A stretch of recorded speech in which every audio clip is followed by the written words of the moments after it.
Oh, wow. There we go. Hello, everybody, and welcome to another night of Reign of Vecna. I do apologize there for a bit.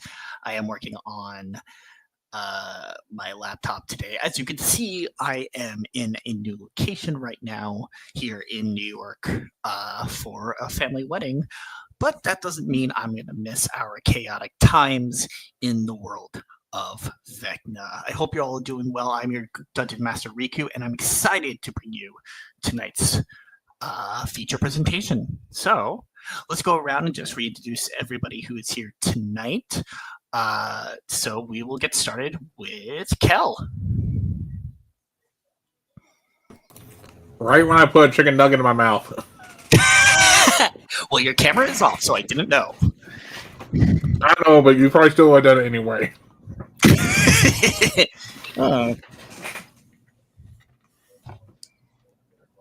Hold on. Okay.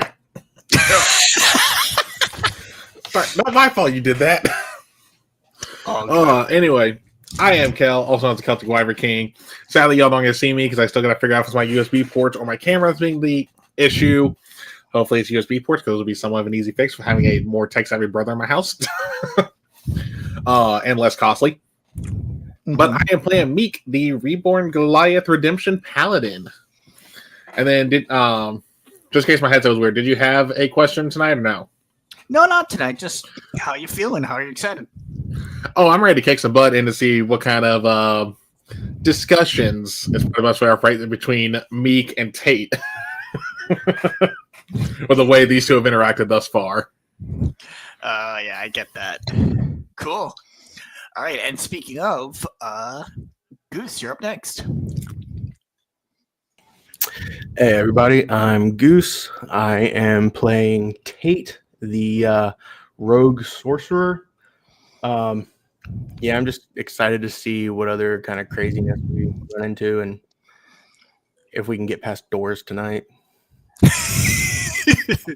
Well, we'll see. You're in a big manor. There's plenty of doors to try to go through. All right, and finally for tonight we have Slayer. Hi everybody, I am Old Wormslayer. I will be playing Ednus, the cleric paladin, and I am looking forward to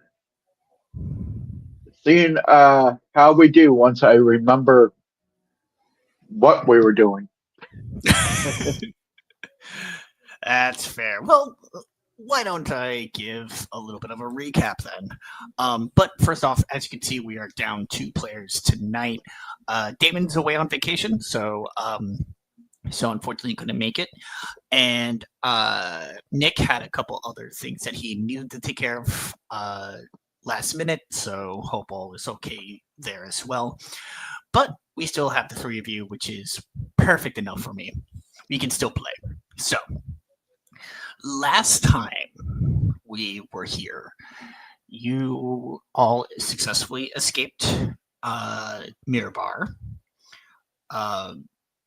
You found Olivier, the goblin, Magic the Gathering type game enthusiast.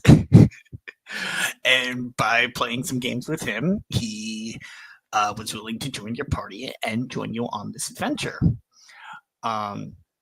You began your journey towards Tribor and made a stop at Xanthral's Keep, where the Iron Viper, who is part of the Insanitarium, this kind of employed you or volunteered you to help figure out why there is a lot of madness going around this village, going around, especially within the manor itself.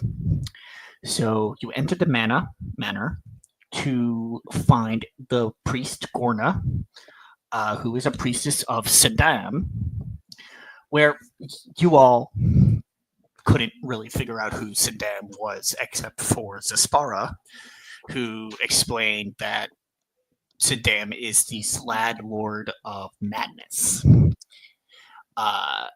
And Gorna's pretty much prerogative here is to cure everybody of sanity.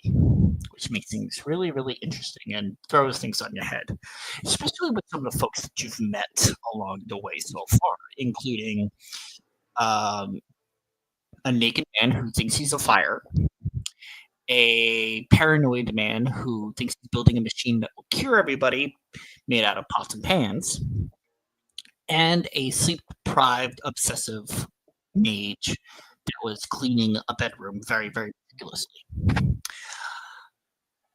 Now, the paranoid man was saying that he was looking for these chaos gems to power his machine. And you were able to find one of them after you were able to put the mage to sleep. It just materialized next to his head.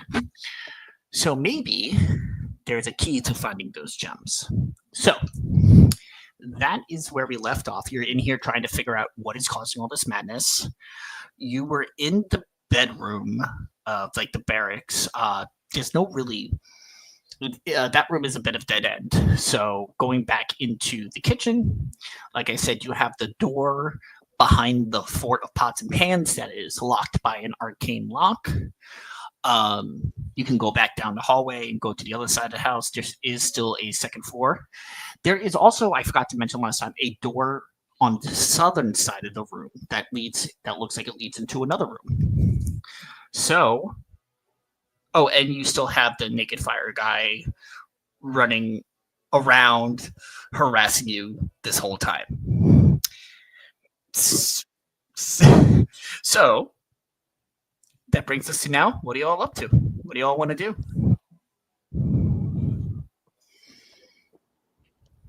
Since Tate remembers that we are in fact in a kitchen,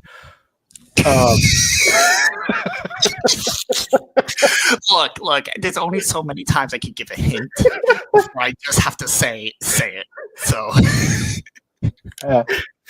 well, I appreciate the assist. Let's save a spell slot for Edna's, please. Are there any pots or pans available, or does the other crazy guy have all of them? Oh, there's plenty. I'm gonna grab a pot. Yep. And fill it up with water. Okay. And I'm gonna chuck it at the crazy dude that's on fire, the naked guy. The naked guy. So he gets splashed with the water, and he goes, "Oh, I have been beaten." Fizzle, pop, pop, and then he goes running off, all soaking wet, to the corner. Gets into like a fetal position, and it's like rocking back and forth, all scared now. As you see a gem plop down next to him. I'll walk over, grab the gem, and just give him a little pat on the head. It'll be okay there, big guy.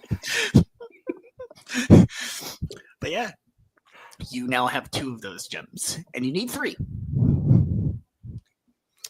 So that was easy. Now I don't have to do that voice all night and potentially wake up my grandmother. Just randomly start yelling every time we go through that hallway. Oh no, he was gonna follow you out throughout the entire manor. I would have lost my voice. That's fine. All right. The guy that built the barricade is paranoid about being safe. I'm going to try casting Shield of Faith on him and see if that helps him. No, it doesn't really do anything to him. It's less about paranoia, because he's not really paranoid per se. Like, he's scared of the insane people there, but his main prerogative is to build this machine, quote unquote, to cure everybody. So he's not... The paranoia really doesn't have anything really here, I guess you could say. Well, I was thinking maybe Shield of Faith might cure his madness, so. Nothing seems to happen.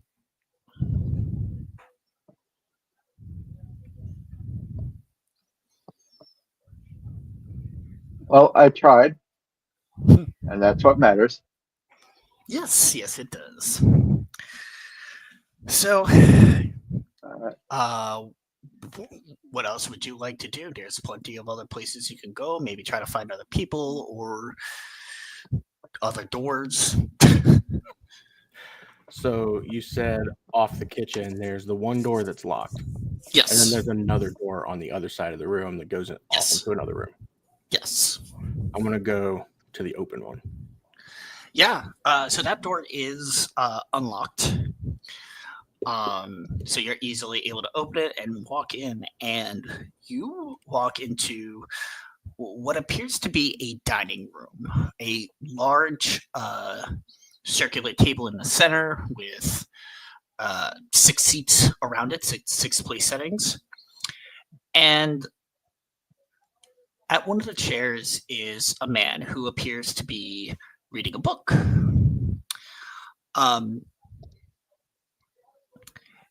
And he hears you walk in, and he briefly looks over to you all walking in and goes, "Ole," and goes back to reading. I look to see what book he's reading.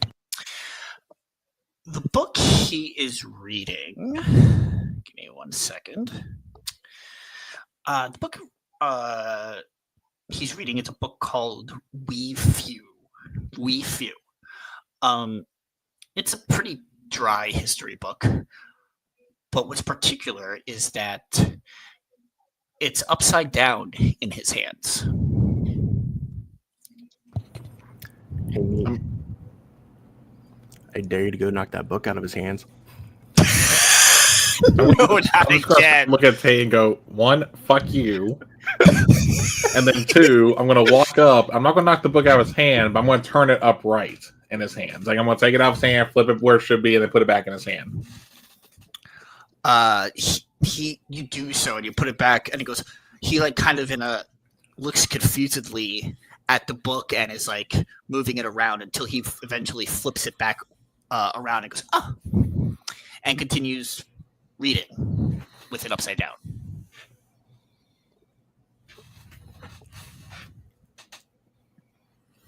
Like, well, that's what I got.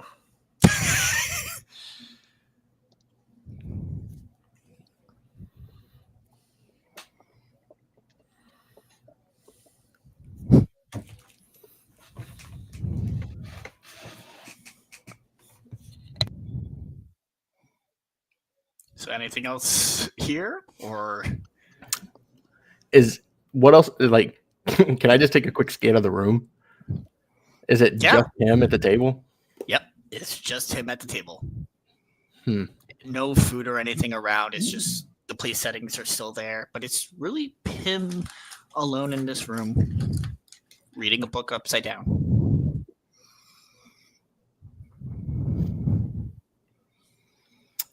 And you said it's a history book? Yes. I'll walk over, sit down next to him. Got a thing for history, huh?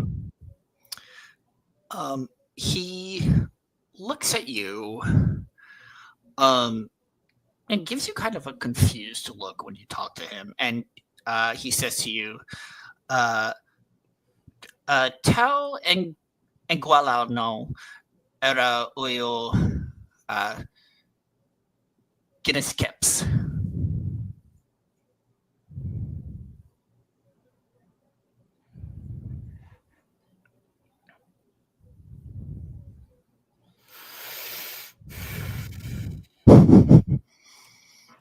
As he's looking at you, waiting for an answer.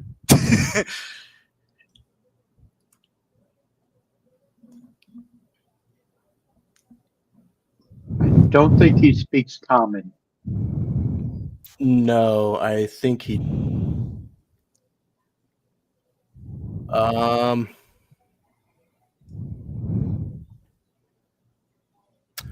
Crap, and I don't have anything to help.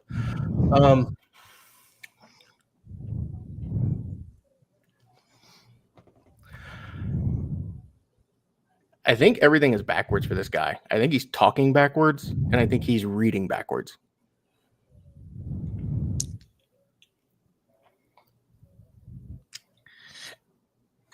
As you're sitting there trying to comprehend this going on, he like looks at you and goes, uh, Rip-hap. The Rip-hap?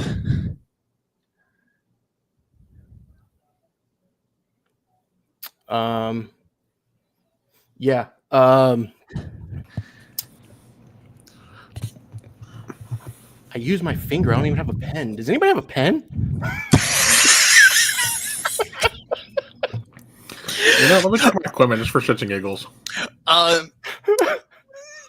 Olivier produces a quill and some paper that he uses to make his cards. Since Thank you, buddy.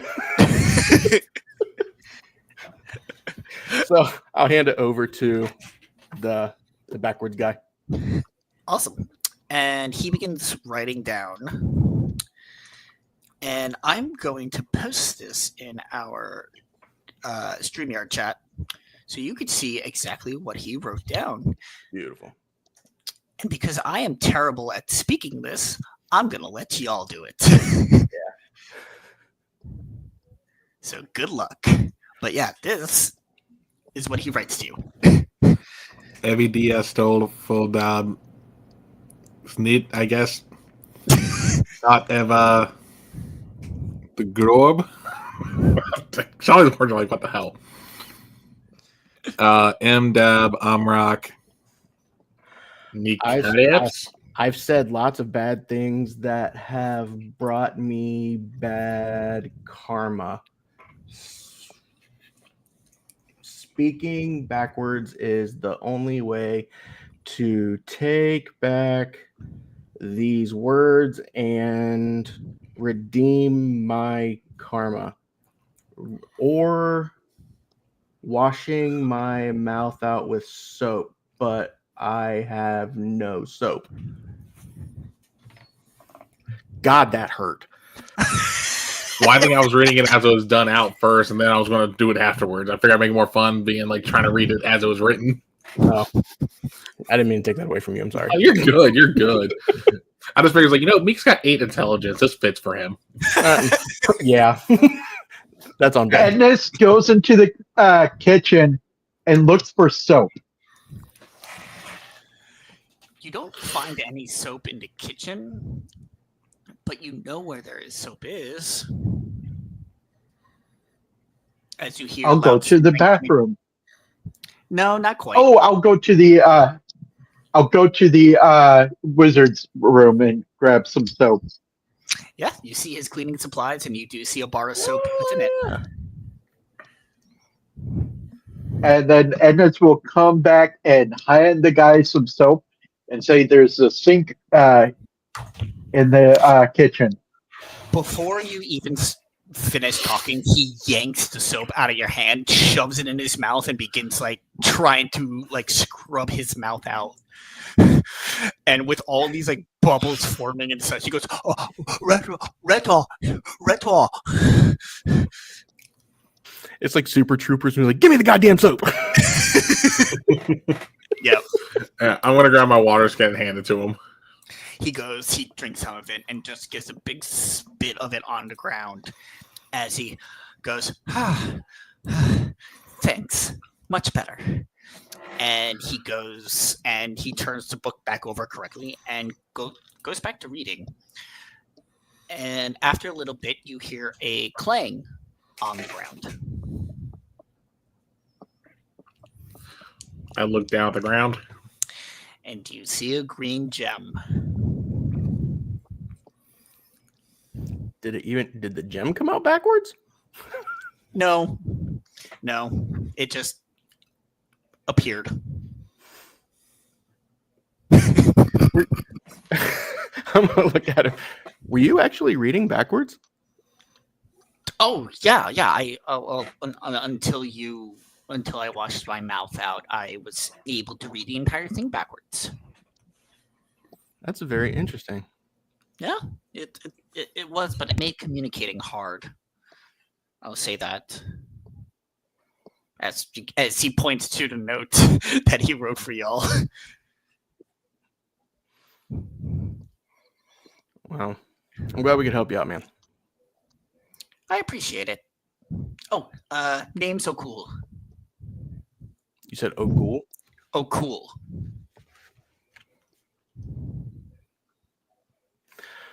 I'm Tate.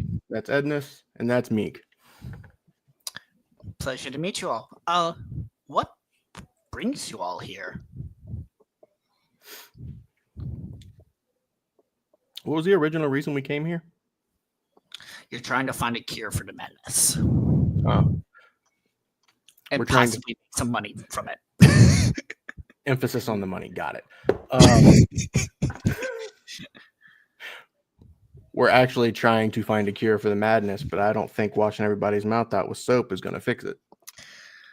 Oh no. There are some folks here that have a little bit more complicated madnesses. I haven't seen the owner of the place for a while. He was probably the worst of us all. But The owner? you know, Who's the owner? I assume he's probably locked or is beyond that locked door. yes, that was Weevil, Forkbeard. Weevil? Yes, also known as simply the Weevil. His main study and master bedroom, are upstairs if you want to take a look around. But ever since he went down into the basement, he's never really came back. He locked himself down there.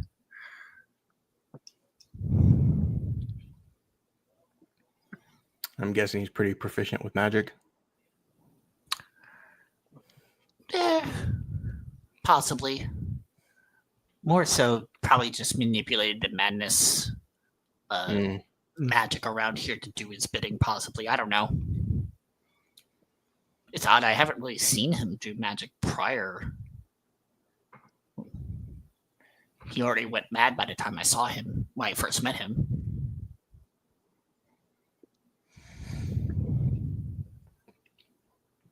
What about the dude at the entrance? What's his story? Oh, Gorna? He's the priest. This is... He basically has taken over this place ever since Weevil locked himself down. So, does he deal with the madness, or is he just naturally crazy? I think... Honestly, I think he's probably the most sane out of all of us. He just likes making everybody else insane. That doesn't sound very sane to me. Yeah. It's what he believes in. I guess everybody needs a cause.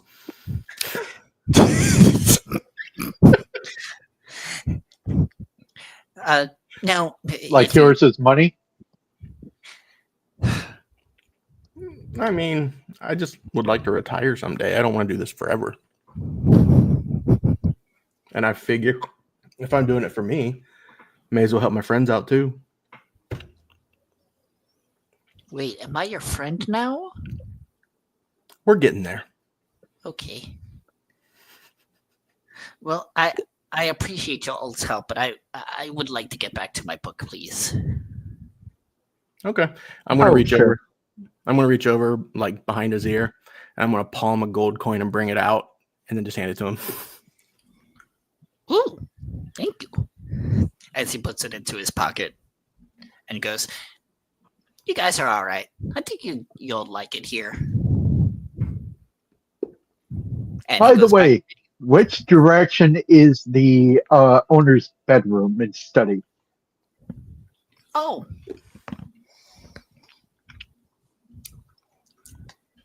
And he points south to another door on the other side of the dining room and says, "That door will bring you back to the entrance. And then if you make a left, you'll go through the aviary, and then you'll find a staircase up to the second floor where you'll find his study." Okay. Thank you. Is there anybody in here that we actually should be concerned about as far as like them being dangerous or anything? No. Okay. None that I know of. That's fair. All right. Well, enjoy your book. Thanks for your help. Pleasure. And then you guys want to go straight to the study, or do you want to beeline over to the dude and give him the 3 gems? Let's see what giving the 3 gems does. Fair enough. Cool. So you head back to the kitchen and you hand Lum the gems, and he goes, "Oh my God, you found them! This is so awesome!" And he goes and runs into the fort, and you just see him just place the gems on what looks like a plate, and he starts like moving things around and such, and you see him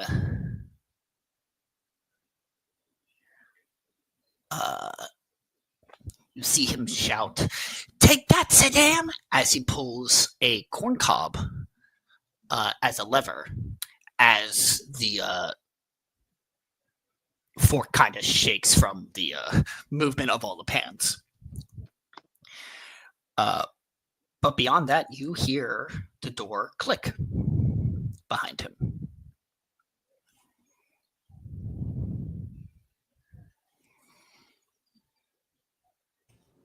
Well, I'll be damned. It actually did something. Did it? Or is everybody cured? Not yet, but I think you got us closer to it. Oh, okay. I'll keep working then. And he dives right back into the pans and starts rummaging around. Nice. I'm gonna go check on that click. You find that the door behind him is unlocked.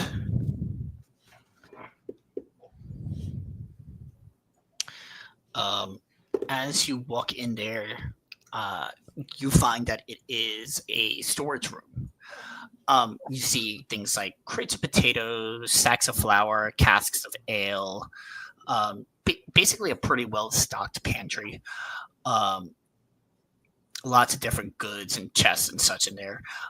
You do see that the Phaserus in this room is a little bit thicker than what you've seen, and it seems to be bubbling up from a staircase in this room going down into the basement.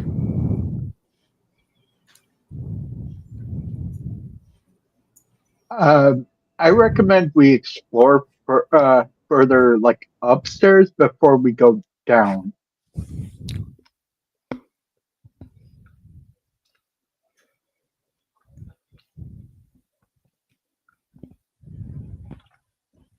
Yeah, it's not a terrible idea. Maybe he's journaled about it or something. Get some more insight.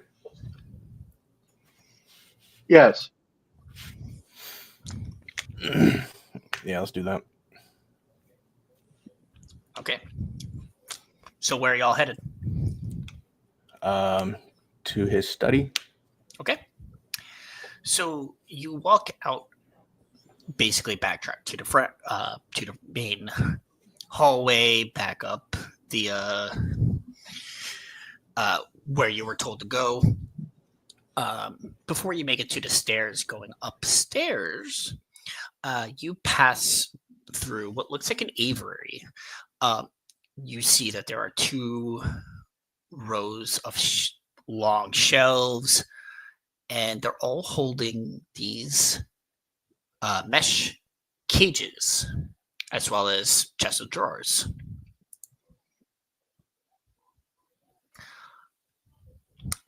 Looking through, you see a few of these cages are holding flying snakes, while others are holding mice, rats, hamsters.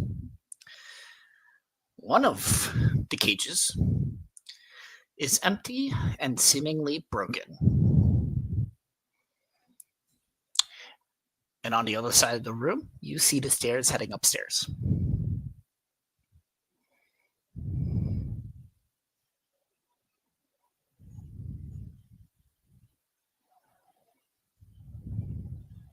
Sorry, my dog was making some weird noises. I'm gonna check out that broken cage. Cool. Go ahead and make me an investigation check.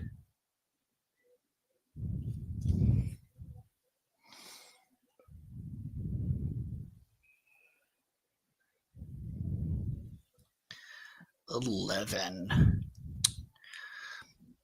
It seems just like a broken cage. Can't really tell how it was broken, but it's broken.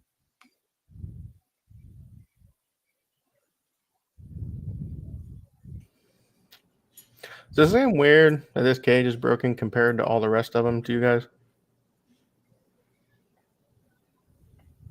It is weird.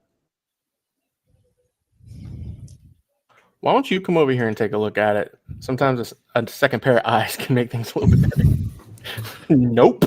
Edness will come over and do that. You can't figure anything else. Meek will take a look as well. All right. Hold on. Check. There we go. 15? You specifically notice that the cage has been broken from the inside. I'll definitely relay that to the party.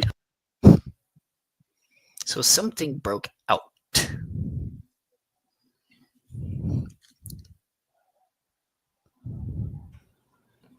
And there's nothing in it? Like it's completely empty? Like no indicator or anything of what was in it? No, there was nothing really else in there. Huh.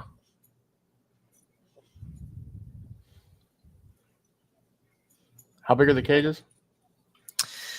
I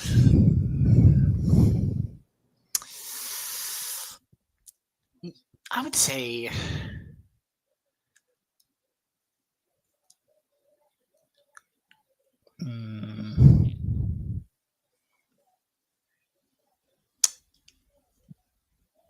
3 feet by 3 feet.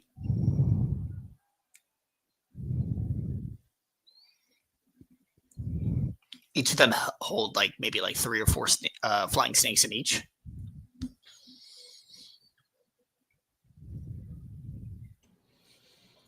So it's I'd say it's a strong possibility that there's some flying snakes in the vicinity. Possibly. Or the source of the madness. Maybe. And another possibility.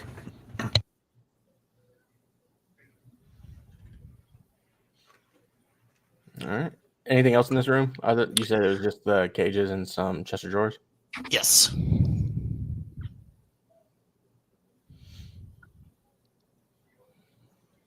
And then there's stairs on the other side? Yep, and the stairs go up to the second floor. I'll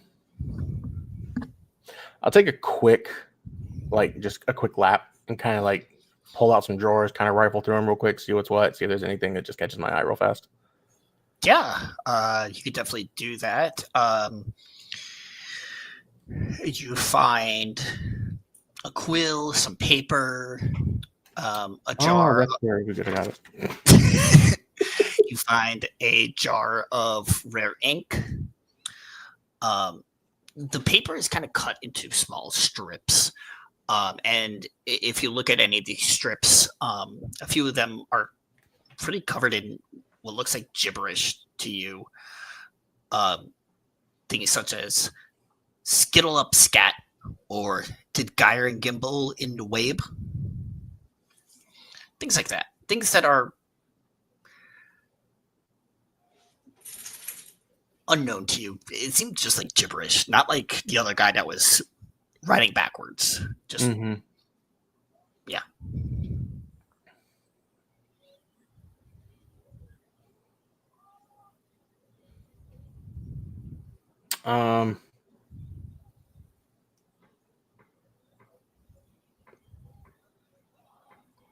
I'm going to take some of the paper. Okay. Yeah. You have some of the paper now. Yeah, it might give like it's got like all the paper has gibberish on it. Like it's not like okay. Then yeah. I guess. But that's really all you find. Oh. Yeah. Okay. All right.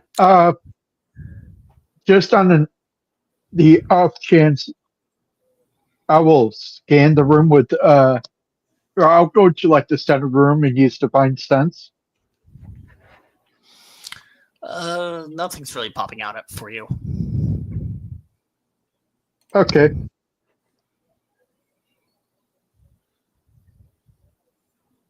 Cool.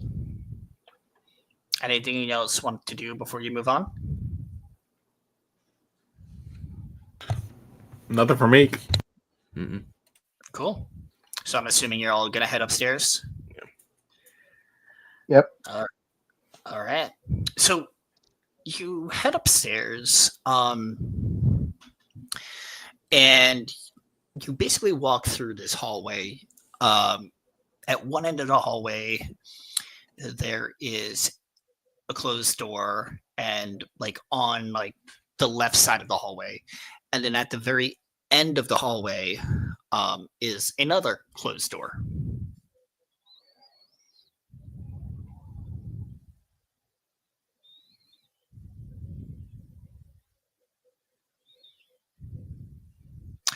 Something else that you see in this room, in this hallway, you see paintings of forests, and there's also a large life-size portrait of an impossibly proportioned dwarf wearing regal clothing and a king's crown. And the portrait is labeled Warville Forkbeard, Lord of Xanthral's Keep.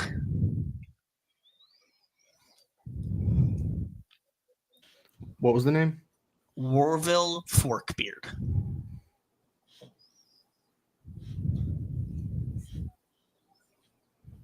Oh, so that's the guy. Okay. Yeah. So you kind of know what he looks like. Though again, the picture is very disproportionate for a dwarf. Very exaggerated. Gotcha. That's funny. And you said there's a door down at the end of the hallway. And was there another door or just the one door? There's a door like just opposite of that painting, and then there's a door at the very end of the hallway. Okay. So if we're at the painting, we'll just turn around and check out the door. Okay. That door appears to be locked. All right, this door's a lost cause. No, I'll try and pick it. Yeah, I was about to say, at least attempt. Go ahead and make Guidance. Ooh. Go ahead and make a dexterity check. And you can add, I'm assuming you're going to use the skeleton key one, so you can add I don't have the skeleton key. That's right, you don't. I just have my thieves tools. Yep. All right, so just make a dexterity check. It's just straight dexterity? With a D4. I will say, actually make a sleight of hand. Okay. We'll use that. And you get a D4. Sorry, I did it in D&D Beyond again. I can't see it. It didn't happen. I know. I didn't even look to see what it was. Nah, Goose is trying to get the bad roll out of the way there to get the good roll here. Yep. Lo and behold. Oh, hey. Okay. What I say?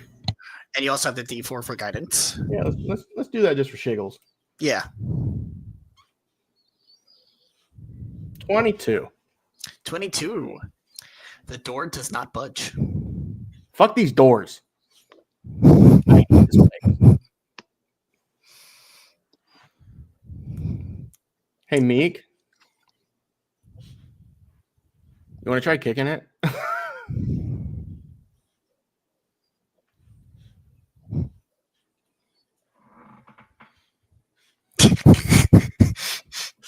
That kind of sounded like you kicked it. Meek, are you there?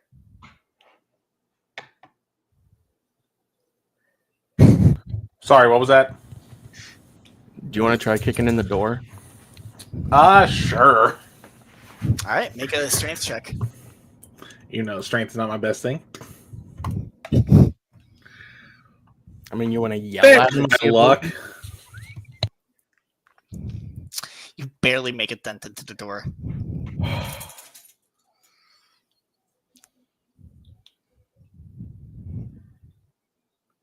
How about Anyone else? trying again? Hmm? And when it comes to picking the locks, try again with more guidance. With more guidance. Guide me better. It is a cantrip, so yeah, you can go ahead and try again. Okay. Oh my god, I gotta stop doing that.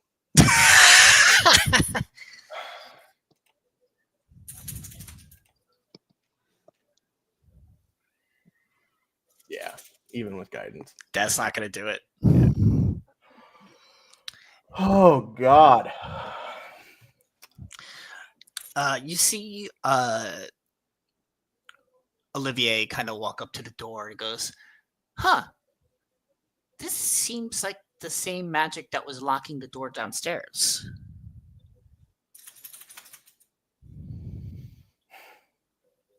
I still hate this place. Go to the door at the end of the hall. Okay. The door at the end of the hall is unlocked. And when you open it, it appears to be a guest room. There's various shades of blue. It's decorated in it, and with two beds. Sitting on one of the beds is a glum-looking minstrel, just like half-heartedly plucking at her lyre. And next to her, you see a little songbird whose head is just whipping all over the place. And as you walk in, she looks over to you and goes, "Oh, hey there."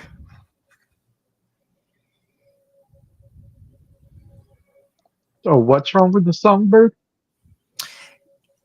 You see just the head like crazily like looking all over the place just very quickly.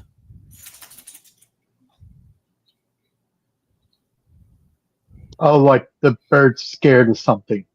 Yes.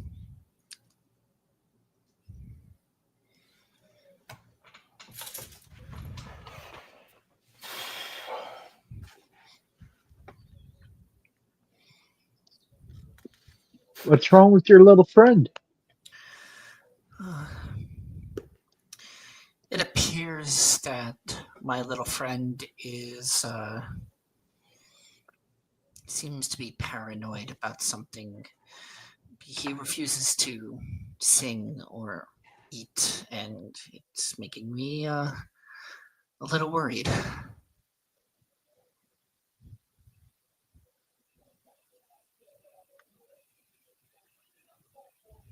I'm gonna walk up to the bird Mm-hmm. and cast Calm Emotions. Okay. And I'm assuming you're trying to calm him down. Yes. Okay. I'll let you, with the calm emotion spell, I will let you make an animal handling check with advantage. Okay.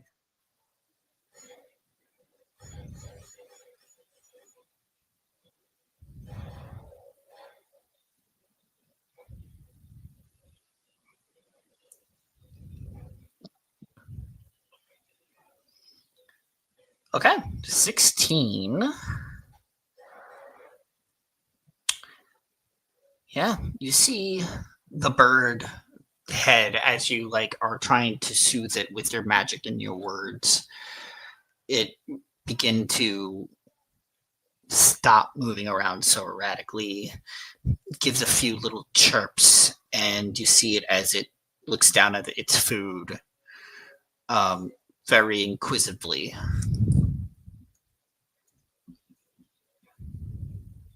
I'm gonna look at the food and see if there's anything wrong with it. It's bird feed. There's absolutely nothing wrong with it.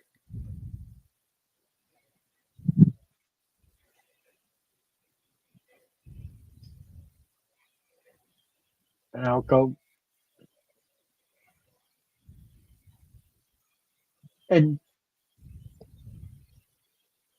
I know this is gonna sound crazy, but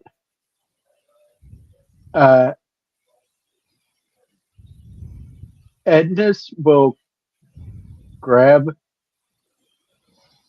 like a small amount of it Mm-hmm. and will go to eat it to show the bird that it's safe. Okay. You eat some of this bird feed. It tastes like cardboard. It's not the most pleasant thing to be eating, but you are able to eat it. You don't feel any ill effects of it. And seeing that, the bird looks at you and then down and begins pecking at the food and begins eating it. You see the bard kind of look at you and goes, "Oh my! I'm so happy! I can't believe you were able to get him to eat. Oh, thank you, kind stranger." As she reaches out her hand and is petting the bird while it eats, and you see another green gem appear beside her on the bed. But besides the bird or the Besides the bird. and I'll grab the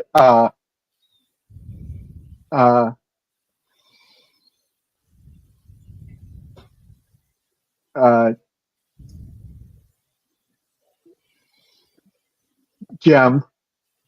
Cool.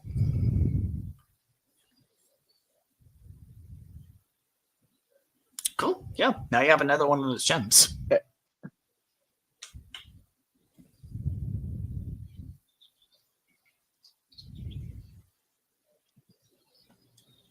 Anything else in this room, or is it just those two?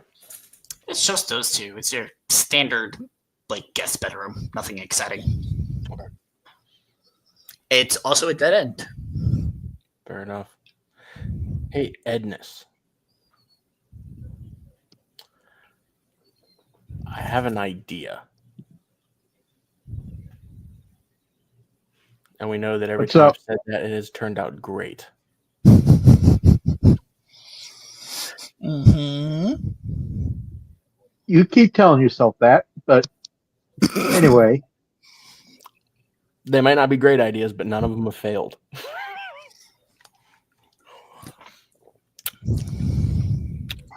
Can we test a theory? Like, will you help me?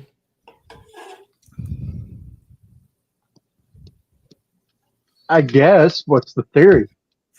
Come with me, and I'm going to go back down the hallway to that door, Okay. and I'm going to like pick a spot, like where the door is. I'm going to go over like a foot and a half to like into the wall. Mm-hmm. And I'm going to use my finger, and I'm going to draw an X on the wall. Hit that with your axe. Okay.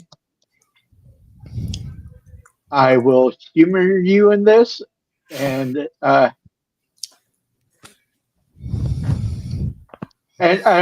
tell Zespara, sorry, but I don't want to risk damaging you, so I will use my axe for this.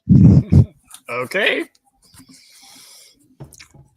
Go ahead. You'll probably be like, I appreciate that. First of all, I guess I should have asked: is the wall stone? No, it's wooden. Okay, cool.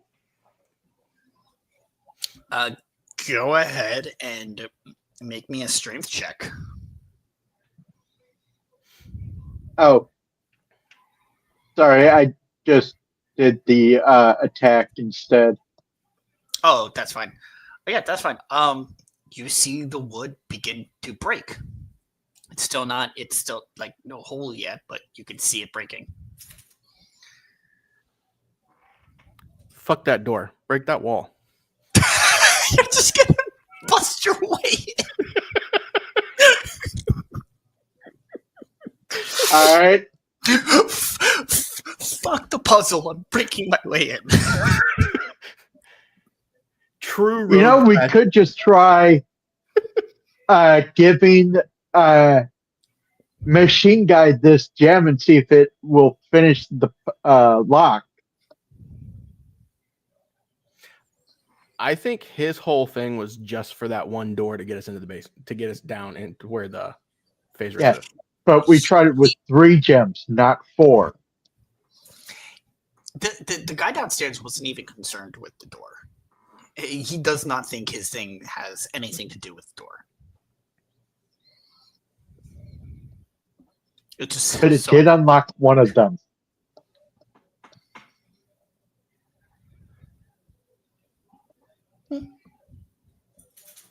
It did. But anyways, I hit it again. You hit it again.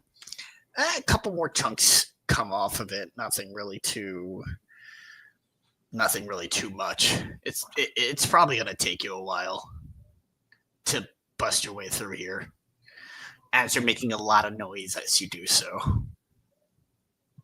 Yeah. I'll stop and say, I want to test something. I'll take that gem down to the kitchen. Mm-hmm. Go to the guy with the pile of pots and pans. I say, have you thought of trying the machine with 4 of these? And he goes, "Oh, hey, more power the better." And he goes and takes it for you, places it on the plate with the others, and pulls the corn cob. You don't hear anything.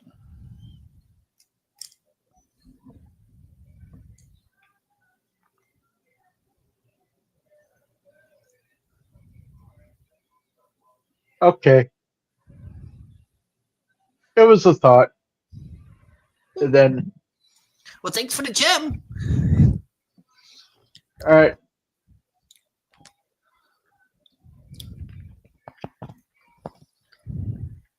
All right. I'll make my way back upstairs, and then I'm going to try searching the area for like a hidden door or a hidden compartment. Nothing. Not even a check will find one for you. There aren't any. No hidden compartments, no hidden buttons. Just a door with an arcane lock on it. I'll go to the bard and say, by the way, do you know how to open that door? Oh, the one into the study? No. I don't think anyone's really found it out. Seems pretty tough to me.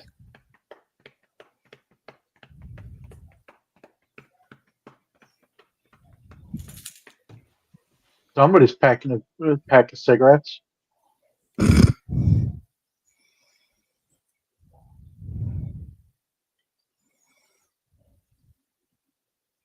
So what do y'all want to do? Sir. You have a growing hole in the wall that you started on. You have a locked door. So, the way I see it, it's either we finish breaking through the wall, or we go check and see what's down those stairs.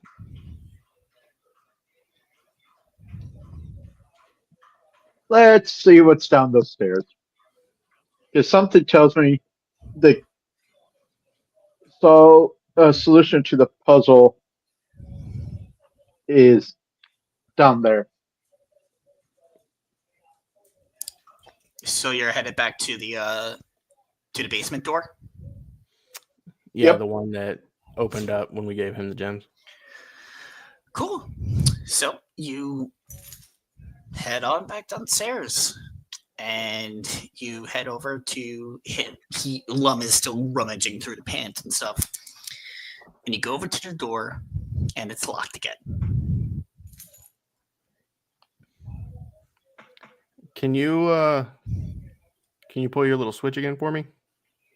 And he goes, "Oh, sure." And he anything. And do what? You cut out for a second. Nothing happens when he pulls it. Oh, remove a gem and then try again. Okay. And he does that and he tries again. Nothing happens.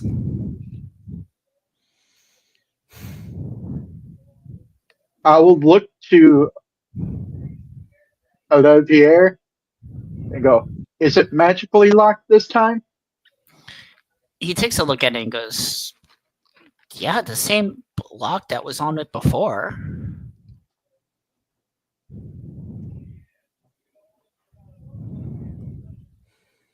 So we missed our opportunity then. Possibly not. Was there something else that happened that may have also opened the door?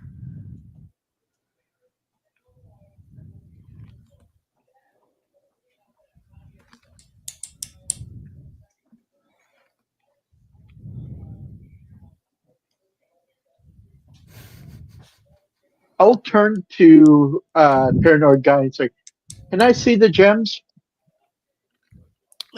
Sure. Go for it. Ednis will grab the 3 gems and will touch them to the door.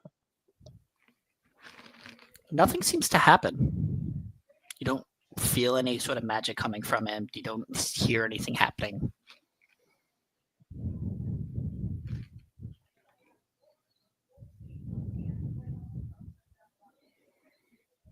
So what did he do when we gave him the gems, he put them on the plate. Was there anything that he did before he pulled the corn cob? I'm going to have you make an intelligence check for that. Okay. To see if you remember. Hopefully Tate's smarter than I am. Guidance. As Tate racks his brain to try to figure out what the hell happened. He changed the formation of the pots and pans. You can't recall. All you remember him is putting the gems on the plate and pulling the lever. Ednis, you remember as the thought of that moment comes back in your mind, it replays over in your head as you see as Lum grabs the corn cob, shouts, "Take that, Saddam," and pulls it.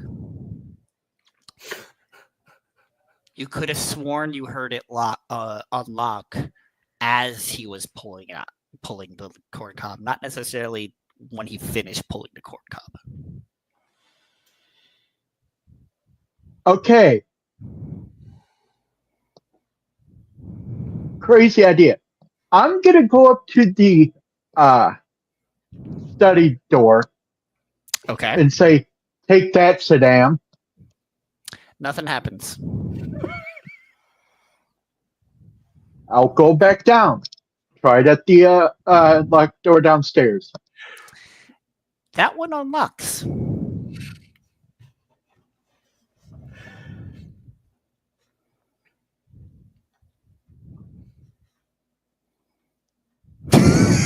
And by the way, really, Saddam Hussein? No. Saddam. I know, but it sounds like it's Saddam Hussein. It does, but it's not. It's so completely different. And it's an actual okay god in the lore. But yeah, the door to the pantry opens. Okay. So apparently you knew the password. And he goes, I password to what? To the lock. Oh. Huh. Well, I'll get back to my machine. And he dives back into his pots and pans.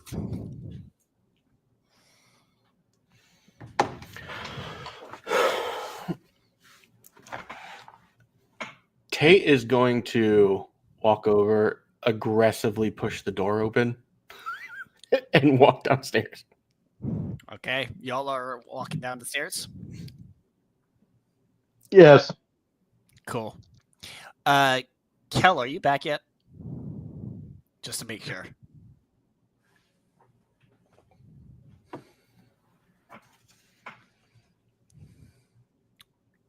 Doesn't sound it, but all right. So, Oh God. I just now realized what his name is. Oh, yeah. It's Madness backwards.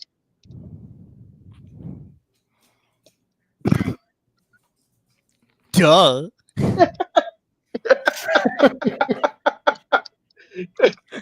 Talking about having an ADHD moment going, Right? So, you all begin walking down the staircase.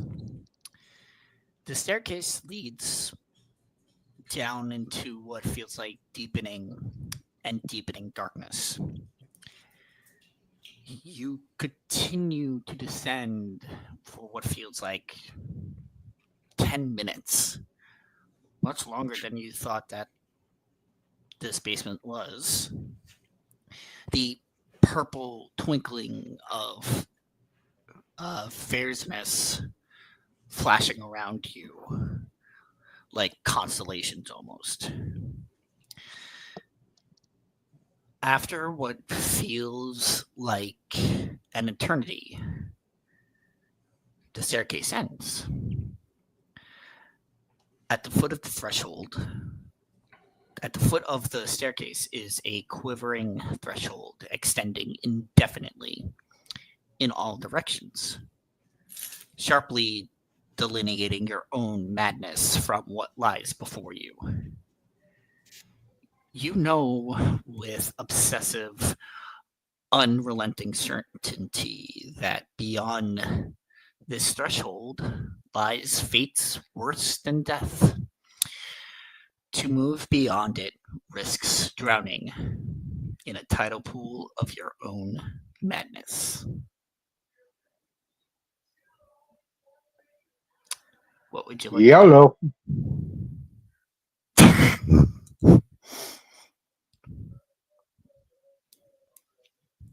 Are we YOLOing? There are far worse fates than I.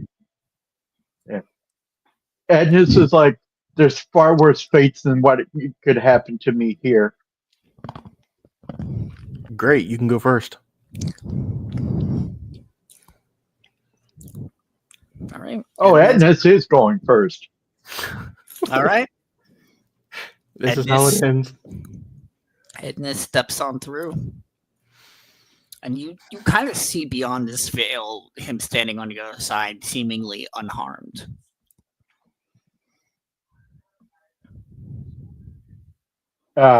Weevil?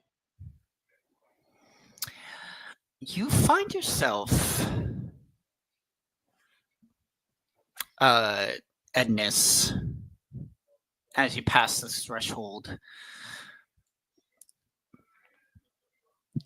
in a field of poppies with what appears to be a portal on the opposite end.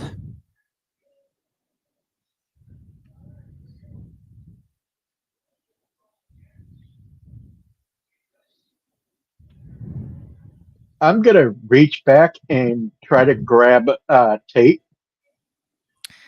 You look back and there's no portal there, just an endless field of poppies. Okay. Well, I've seen this field and I'm booking it. You're booking it towards the Portal door. Okay. What's everyone else doing? I've seen this movie before. I know what this field will do. I'm gonna go back up the steps. No, I'm kidding. I'll go through too. Okay. And you find yourself in this field of poppies. I'm guessing I see Edness like just running. You're about to, yeah. But first, just to kind of start things off, I'm gonna have y'all roll initiative. Oh, of course. Because there's a chance it might put us to sleep.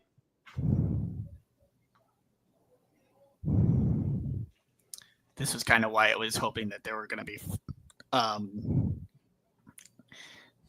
to see if Meek was here. Because Meek doesn't need to sleep. Well, also he needs to roll.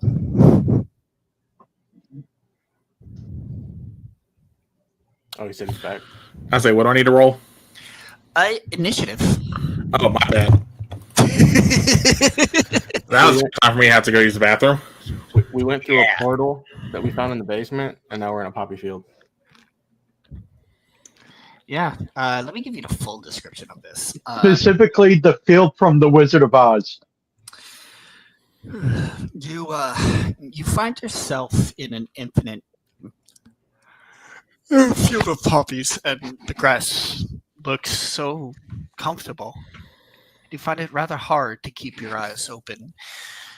The flowers are bright red, like the color of a silk pillowcase. At the end of the field, you see a glowing portal. You don't give it too much attention, because it would take far too much energy to get there. So the field is about 100 feet away from you. And this field is considered difficult terrain. So Tate, what would you like to do? It's your turn.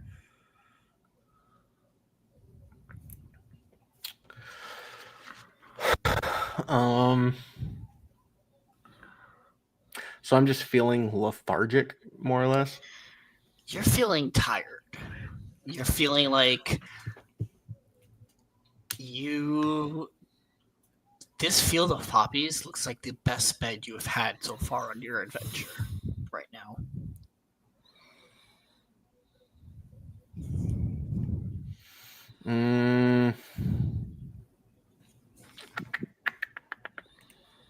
He is.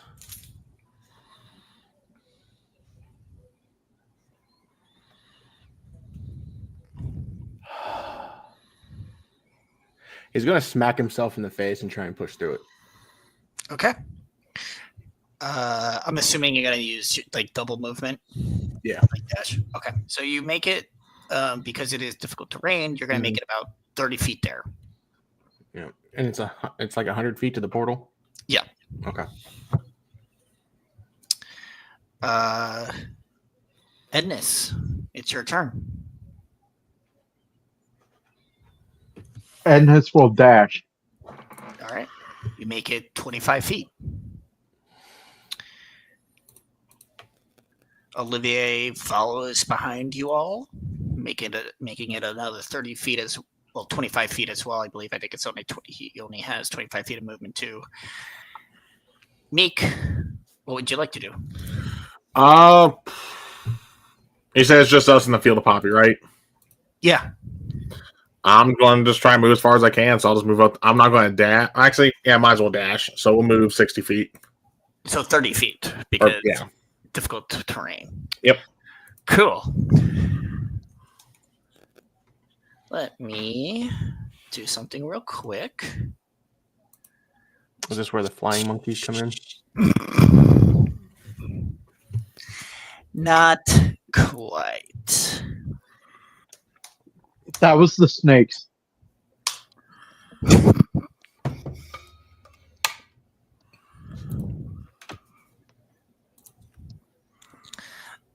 As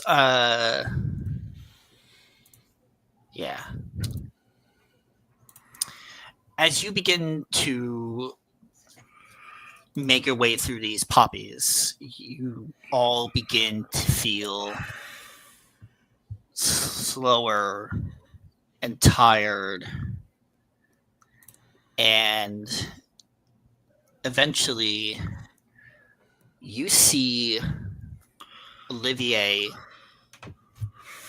fall, basically flat on his face into the field of poppies. You see the poppy petals like flow upward from where they seemingly fell asleep.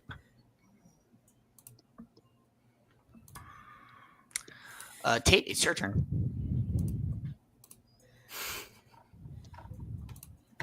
I don't even know. Wouldn't Man. this place not have an effect on Meek?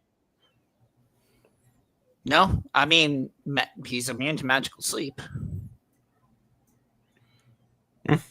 Same with Eden. Same with Nero. They're all immune to magical sleep.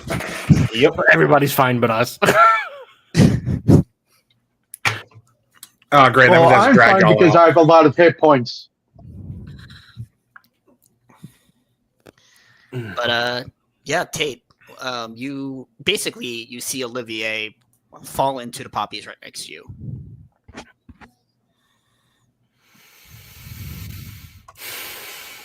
Fuck.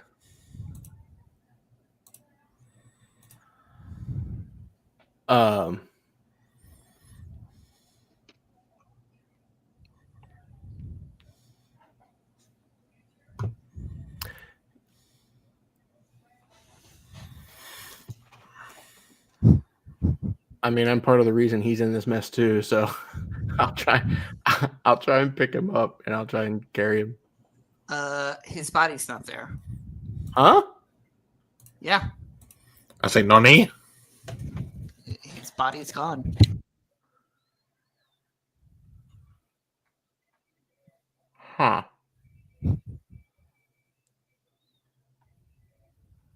What about Edness? I mean, Edness is still there. You see Edness, you see Meek, you see yourself. We haven't succumbed to the madness yet. You don't see Olivier's body.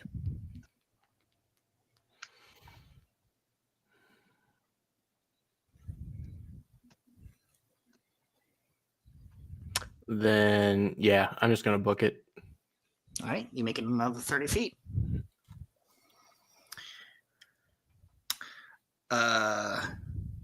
Edness. Keep dashing. You make it another 25 feet. You're halfway there. We're going to skip over Olivier for now. Meek, your turn. Run, run, run. All right. We have Tate and Meek both 60 feet there at 60 feet, and Edness at 50 feet. Let me just do a little bit of this.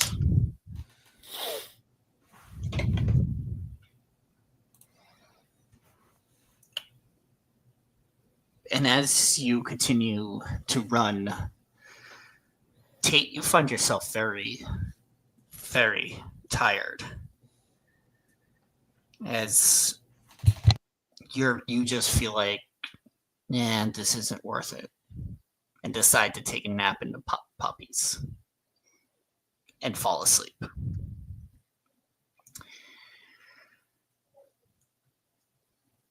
Soon after you fall asleep, you find yourself woken up by the feeling of the wind against your face. You're falling. You are falling through a stone shaft that is 30 feet in diameter. You are near the wall of the shaft, but it is polished smooth and provides no handholds, with which you could slow your plummet. 1,000 feet beneath you is a stone ledge that you are about to crash into. And to make matters worse, a fiendish gargoyle is swooping towards you.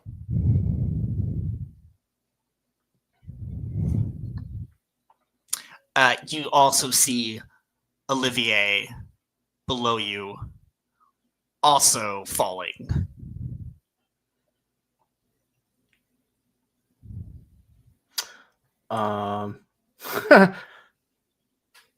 But it's your turn. Can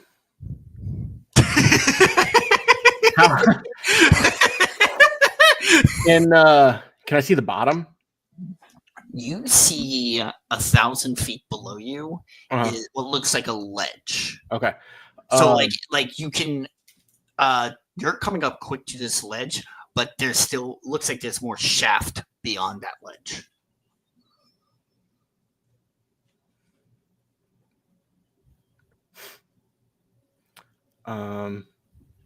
Really trying not to make a shaft joke. I'll say it sounds like you're the one getting shafted then. For sure. I'm gonna tighten up and I'm just gonna go like straight free fall and try and nosedive straight down to Olivier. Okay, yeah. I will say that you're able to catch up to Olivier's height at this point. As you see above you, the two gargoyles swooping in towards you. I am going to grab him up, and they're getting ready to swoop down. They are actively swooping down after you. I'm gonna wait till the last second, right before they're like hit that peak of that drop, and then I'm gonna cast Featherfall on both of us. Okay. So like right before you hit that ledge? No, like basically like when. Well, yeah, more or less, but like right before like the gargoyles would swoop down to catch us, so it would slow us down at the last second and they'd go under us. Okay. And then we'd drop. Okay. You're about by the end of the round you'll be about 500 feet away from the ledge. So you fall at about 500 feet per round right now. So okay, yeah. They come swooping in and you cast Featherfall, and they basically pass right past you. But you see as they go under you, they unfurl their wings to help slow themselves down, and are now looking up at the two of you, still falling towards them now. Okay. Anything else? I mean, it just depends on how much I can do right here because I got ideas. Consider it a regular combat round, so you did your action with the Featherfall. You did your Featherfall's a reaction. Oh, it's a reaction. Okay, so yeah, I mean, you still have an action. Can I get to them in that action? No. I'll say you wouldn't be able to. So yeah, I'll just let the Featherfall do its thing, and I'm assuming they're probably just gonna like hang out there and wait at this point. Yeah, right now they're hanging out, waiting for their turn to try to swoop back up to you. Then I will hold my attack. Okay. Ednis, it is your turn. You see as Tate falls asleep into the poppies, and his body is no longer there either. You're about 50 feet away from the portal. What would you like to do? I keep running as fast as I can. All right, you make it. You're about 75 feet away.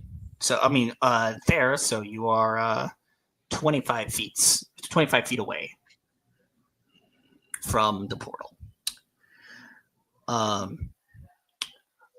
Olivier is holding on to you, Tate, for dear life and screaming his head off.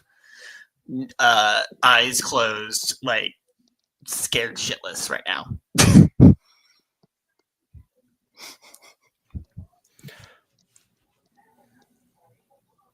Is he like screaming in my ear?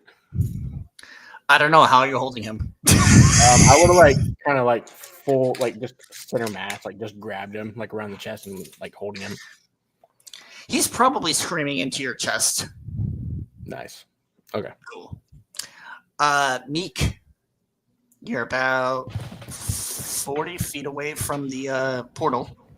Yeah, again, run, dash. Okay, you make it. You're 10 feet away from the portal at the end of your round. Okay, now for the fun part. I don't like how you said that.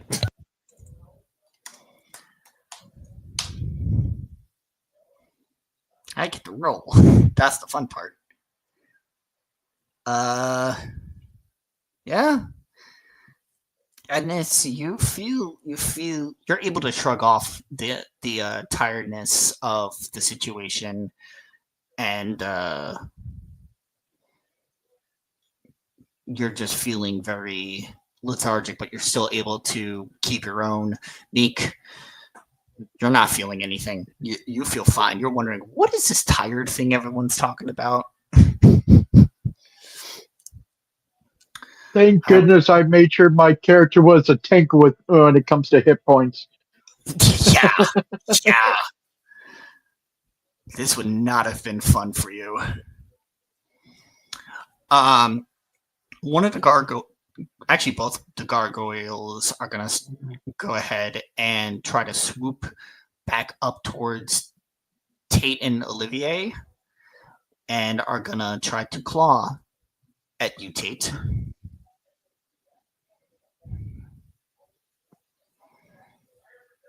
If this will let me, there we go.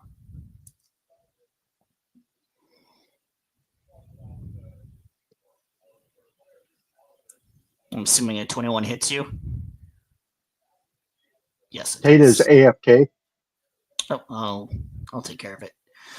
That first one's gonna hit. The second one is gonna miss. So he's gonna take 7 points of slashing damage. And he was holding a attack. Yes, he was. So when he gets back, I can give it to him. Yep. And also, in case we didn't get a chance to say it, hey Raiders. Hey Raiders! Good to see you. Welcome to a fun-filled moment. This is gonna be good times. Good times. We're all gonna die. No, you're not. I hope. I don't think you will. I think you'll be fine. No, I just had to say it just for shits and giggles. Yeah. Yes, of course.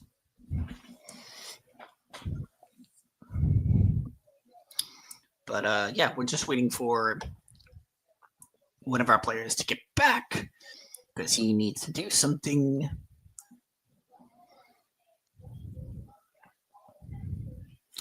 But yeah. How's it feel prancing through the poppies? Okay, there's Tate. I was listening. Green Flame Blade. Oh, you're gonna Green Flame Blade attack Yeah. it? Go for it. Roll your attack.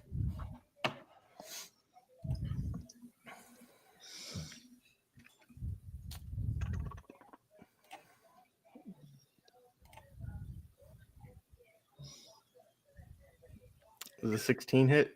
Yes, it does. Nice. 16 does hit.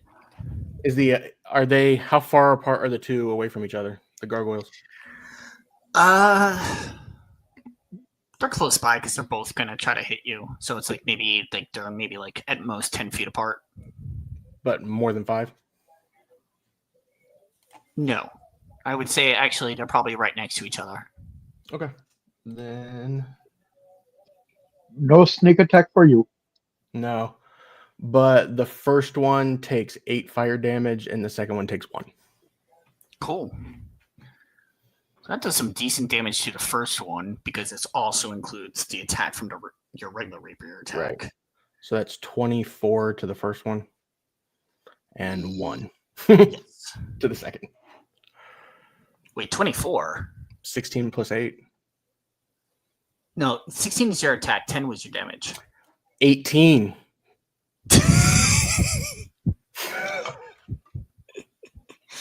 Now I'm the one reading backwards. Math. We're all crazy here. It's okay. It's only 12 in the morning. Yeah, you know. Right. Well, my clock's still set on Wisconsin time, so. Wisconsin. Cool. All right. They also attacked you, and you take 7 slashing damage. 7. Okay. Yep. All right. Well, we know who let the dogs out. It was me. Yes. And now, Date is at your actual turn.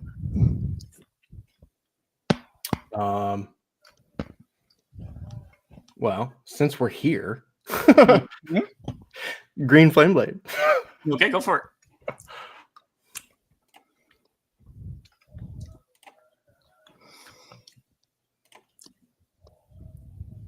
How long does Featherfall last? That is a great question. I don't remember. Oh. I got you. Hold on. I got it right Yeah. here. That is important to know right now. A minute. But the 15 will hit. A minute? Okay. So it's still going for you. You're still falling. And I double checking. It is not concentration. Okay. Yep. So it is, you do hit it for So- 8 more damage. 8 damage for that guy. And then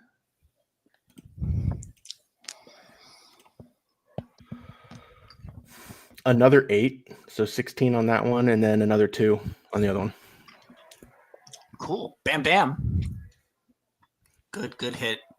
And since I'm holding him, I wouldn't get my bonus attack. Yeah. You're still falling at a decent speed, but still slowed by the feather fall. But that ledge is coming up quick. Edness, it's your turn. All right. Edness will double move. Okay. You have reached the portal.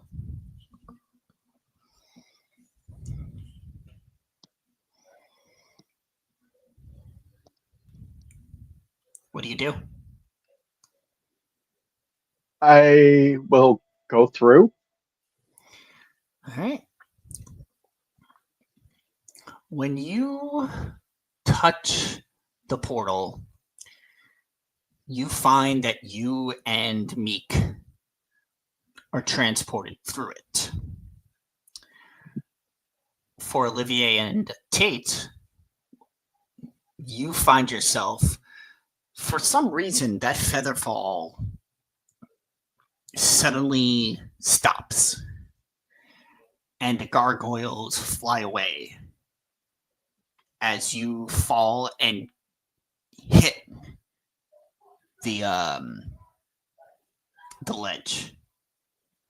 Just like in a dream, you find yourself jolted awake. And all of you find yourself in a library. Or what appears to be a library. Excuse me while I make a quick roll here.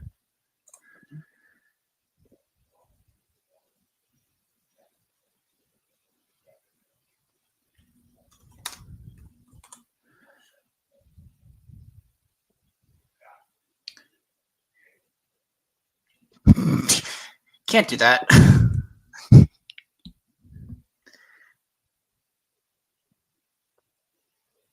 Cool. That's what I needed. Well, first off, Goose, I need you to, before I read out this description, I need you to check your Discord DMs.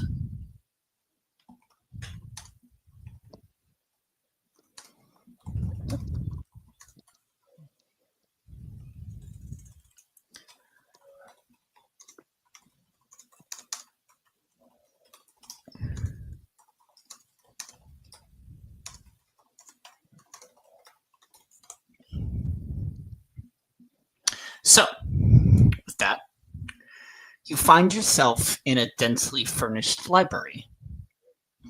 What's that? Who's that? The subtle play of air currents around you are unmistakable movements of an approaching invisible stalker. You then notice the discoloration from a nearby table. It's not real furniture. It's a mimic. Even your shadows are beginning to look awfully suspicious. You realize with terror that you've been led into a trap, betrayed by someone close to you. You better get them before they get you. Let's roll some initiative for this room.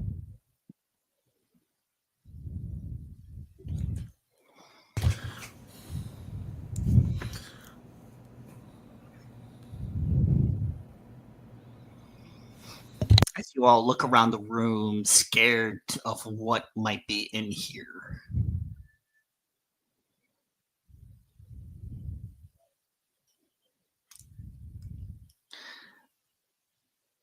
Just need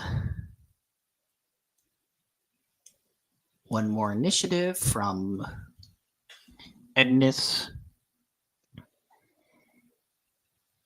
We can get started.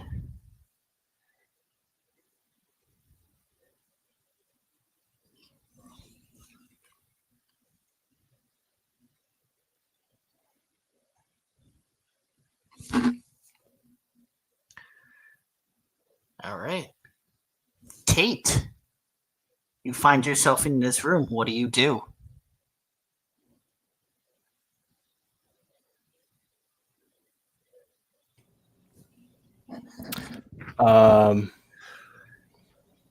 So Tate is going to very slowly draw his rapier, and he's going to turn, and he's going to yell, he's not real, and he's going to attack Meek. Okay. Go ahead and roll your attack.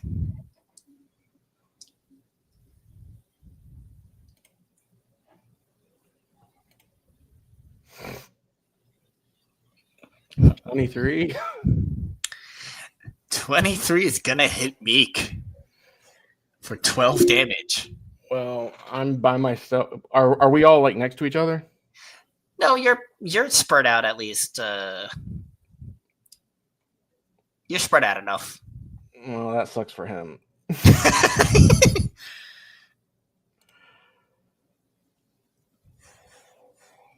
So 19. So yeah, Meek, you take 19 piercing damage from Tate attacking you.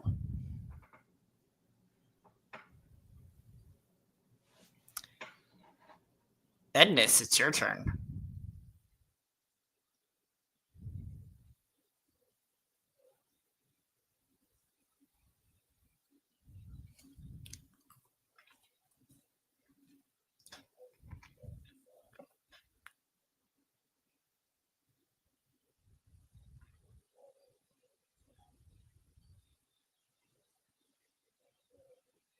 Slayer, are you there?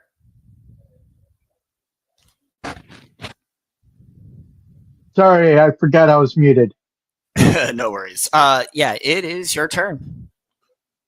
Yeah, and this looks at Tate like Tate has lost his mind, and will cast calm emotions on him. Tate, go ahead and make a wisdom saving throw.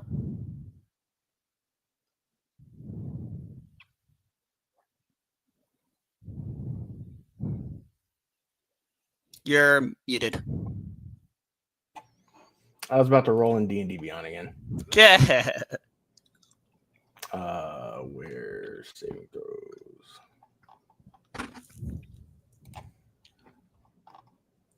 Oh, I remember. It's actually a charisma save. I want it to be a wisdom save specifically for this moment. Okay. 9. For your wisdom save? Mm-hmm.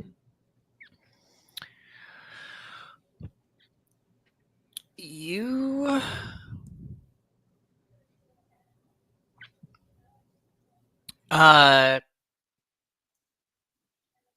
you still believe what you believe.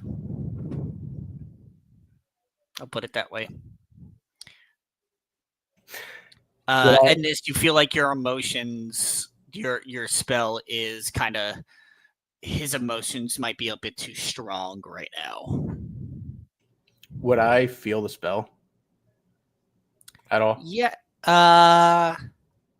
You feel something. You don't know what it was. You don't know if it was a spell, something else shivering up your spine, but you felt something. I'm gonna be like, I don't know what's happening, but this is not fucking Meek.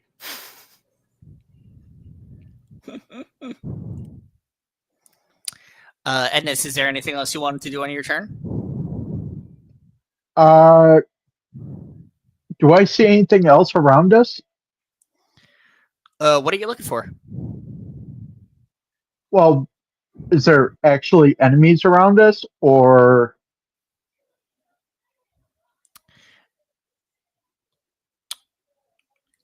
Yes, there is. As you look to your right, and you spot an invisible stalker, just like you were looking for.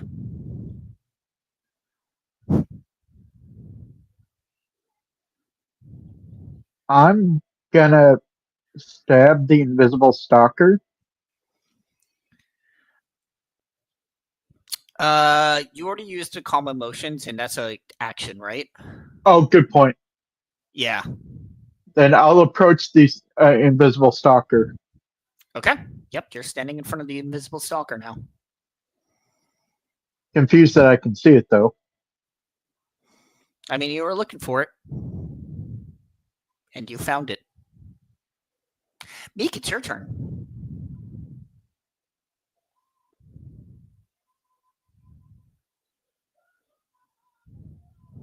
I was gonna say, after getting turned to a pincushion by Tate, I'm gonna turn to him, going like, "Gods, man, what the hell are you raving about?"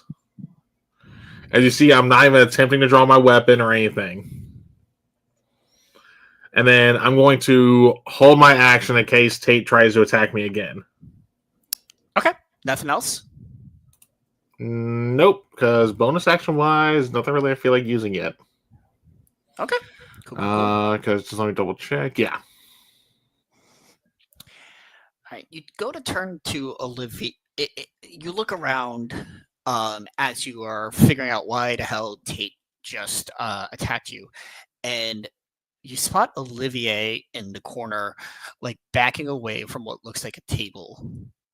As you spot the table begin to move on its own, as it appears he has found a mimic. All right. In that case, then, instead of holding my action, since I'm seeing that, I'm going to attempt to go to the mimic and try and strike it down. Go ahead, make your roll your attack.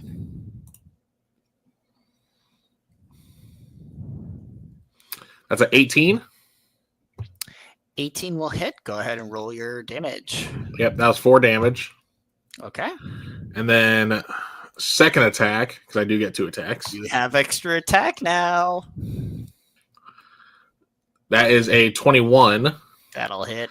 For 9 damage, but in this case, we are going to cast Searing Smite. Oh, hell yeah. To add... Well, they need to make a con save first. Okay. Oh, wrong button. Shit. Ignore that second one. Okay. There it is. Constitution saving throw. Why can't I delete that? Okay, fuck. All right, well, the 5 was the first damage. Yeah, no worries. That's what we're going off. Because... Oh, God, yeah, I definitely made that. Yeah, he made that save. Okay, well, it still takes the 5 fire damage, but it's not on fire. Yeah. Yep. Is Meek So that's- still by me, or would he have walked away from me? He would have had to move away from you. Yeah. Oh god damn it! Sorry. Sorry. It's all good. It's all good. It's just I'm not going to let something I can't really hold up against its own fight a mimic. Okay, it's kind of against no, that's redemption fine. there. No, that's fine. No, you're doing the right thing. I'm going crazy. Wait, you weren't crazy already? I mean, in life. Less Err. crazy. Crazy. Yeah. Go ahead. 19. Oh yeah, that hits. For 10 more piercing damage Oh, as you run away. Olivier is trying to run away from the mimic. He is scared shitless right now. yeah. Meek ain't doing too well. He's about to have a second death day. All right. Before we move on, I need everyone to make a wisdom saving throw.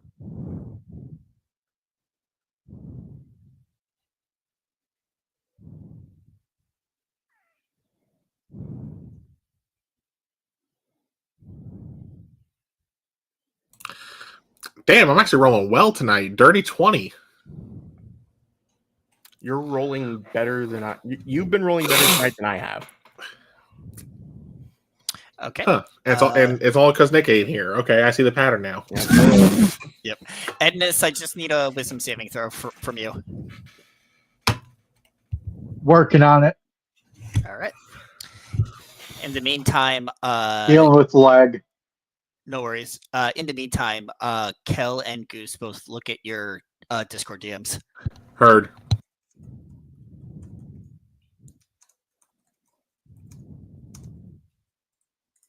Maybe now Tate will stop trying to stab me and turn me into Swiss cheese. No, now he's just doing it for fun.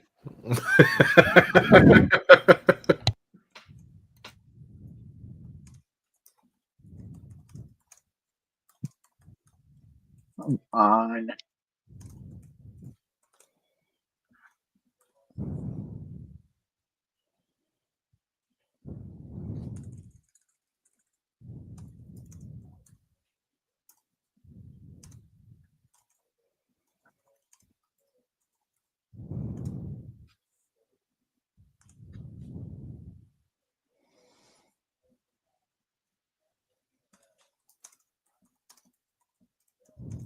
I hate the lag.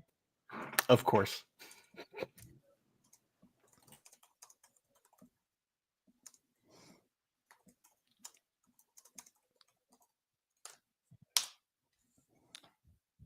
Cool.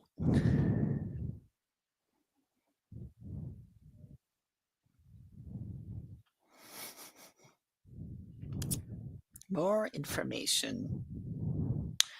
All right. Slayer, are you still having problems with rolling? I think I might be able to get it to roll finally. Because if you're still having trouble, I can roll it for you. Yes. I'm lagging really bad right now. Okay, I'll roll it for you.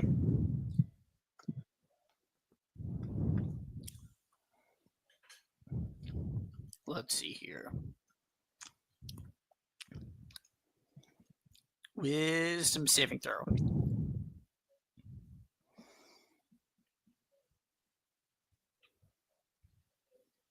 Okay.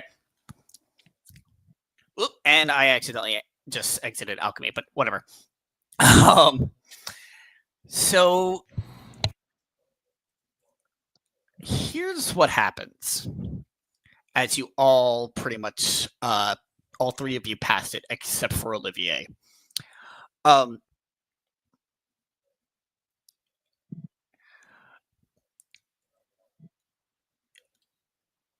Meek, you see the table that turned into the mimic suddenly turn back into a regular table.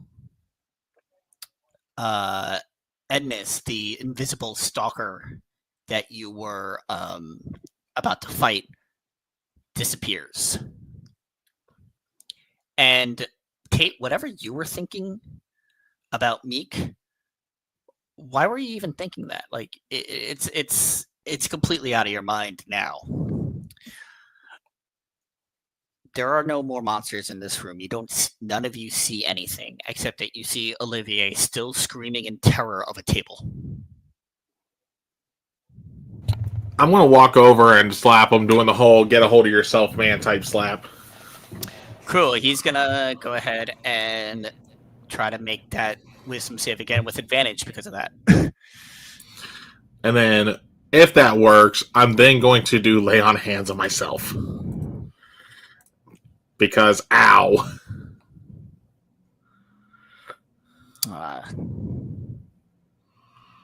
That's well. I'll do another one. For some reason, it's not doing it. Yeah, but I don't know why I didn't do it that way. I tried to do the. He's still screaming at the table. Now I'm shaking him in my hand again. The whole "get a hold of yourself" type shaking. While he's shaking him, Yeah. I'm gonna walk over, literally put my hand on the table and just throw it. It's not real. All right, let's see if he passes it with that There it is. aggressiveness. Oh yeah, there it is. Yep, now he notices. I'm still shaking him until I realize he's out of it. By the way, so he's still being shaken. Yeah. Wait. I'm gonna be sick. As soon as I hear that, I drop him. It's like Nero with the sneezing all over again. The room goes quiet again. You see that there's nothing wrong with this room in the first place. This place has a way of messing with your mind. As the room begins to grow dark again, and soon you find yourself standing on top of a odd surface. You can now see that it's actually the darkness that you were just in is just a stain of ink. The ink stain looks like the most beautiful butterfly in the entire world. And you can't help but wonder if you're looking into the mirror of the soul. No, wait, it's a fire. No, a cactus. A spirit guide in the shape of the universe. It is the bloodstain left from the death of love. It is that one thing you don't want to remember. Meek, what do you see in this ink blot?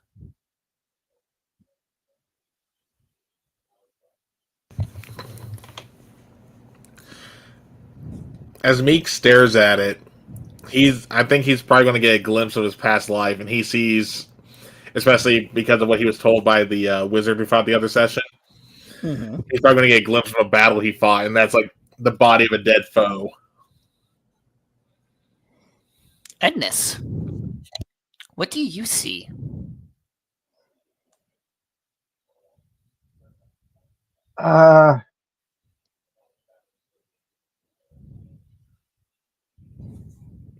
Vecna's spine cut in half.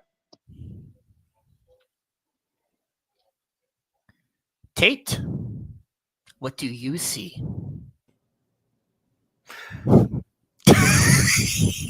I'm sorry. So Tate's just gonna kind of like, we're all three right there together, right now. Like, Yeah. you know, okay. Tate's just gonna kind of look at it, look at both of them, look back down at it. Is it just me, or does that look like a fucked up ladybug? Perfect. By the way, if Meek is still wounded, he heals 21 hit points. Okay, cool. As you think about what this looks like, the ink shifts, creating a better art of what's in your soul. Tate, you see that fucked up. What did you say? A fucked up ladybug. You see this fucked up ladybug. One wing still flapping every once in a while as its eyes are glowing red at you. Edness, you see as this darkness turns into the visage of Vecna, his spine splits, but still a grin laughing on his face, as if it doesn't hurt but a tickle. And Meek, you see the body of somebody that you've killed. And as you look closer at the body, you see more and more and more bodies, as if this body was made up of other bodies, a pile of what you've done. And soon it all goes dark. You feel a bit of tightness around yourselves. And as the darkness recedes, you find yourself... By the way, is it magical darkness?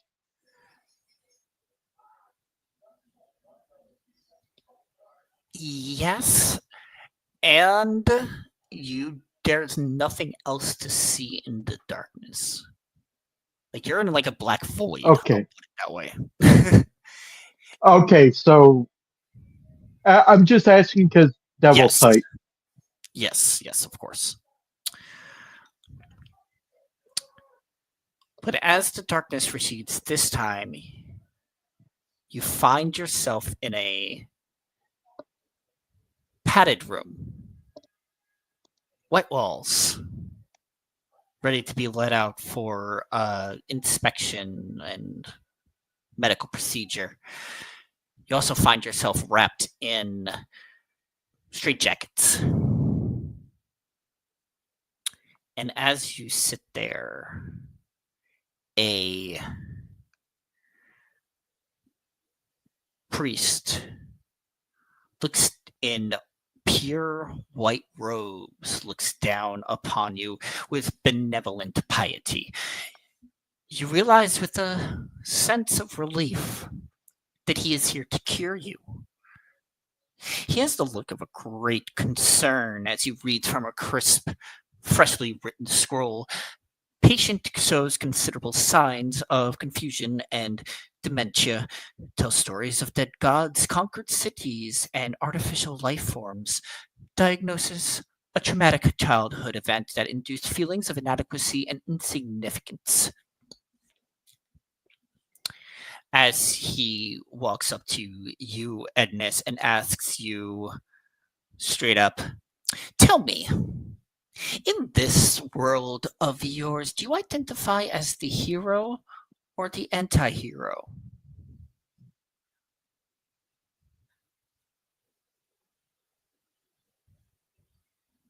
Hero. Interesting. He walks down the line to you, Tate, and goes, now, would you prefer to talk to me about your future or your past?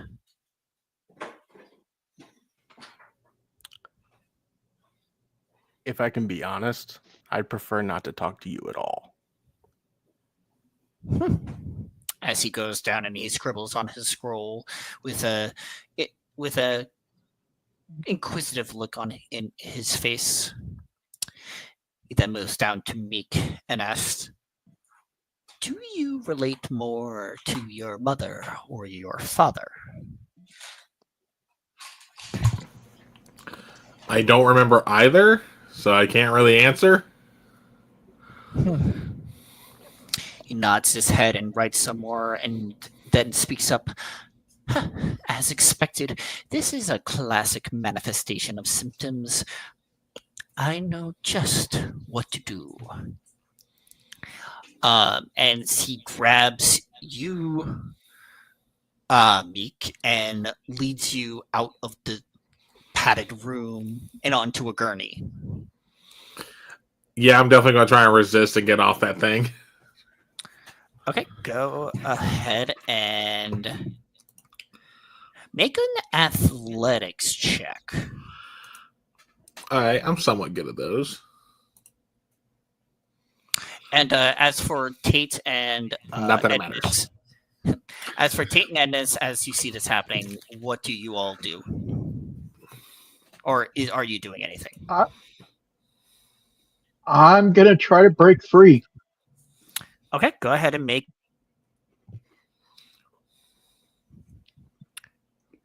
Tate, are you doing anything? Yeah, I was just waiting for him. Okay. Yeah, so Tate went through this on the island. Like, he's been through a lot of these things, like these scenarios. So he's gonna try the old pop the shoulder out of socket and slide his arm out. Okay. Go ahead and make an investigation check for me to see, just to get an idea of how this the straitjacket is made. To see if you can do that.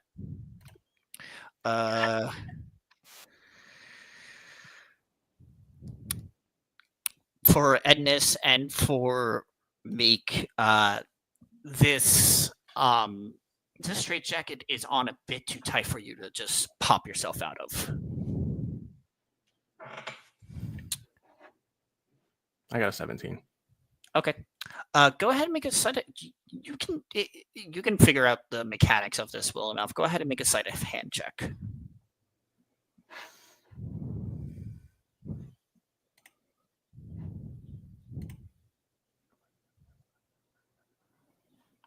$21. The old pop the shoulder trick worked, and you're able to get yourself free from the straitjacket.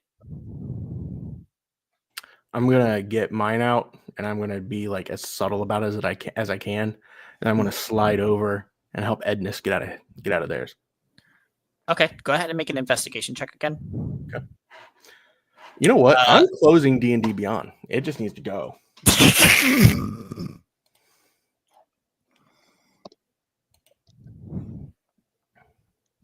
I'm using it from on my phone. 14. 14. I mean, it looks the same way. Go ahead and make a sleight of hand check.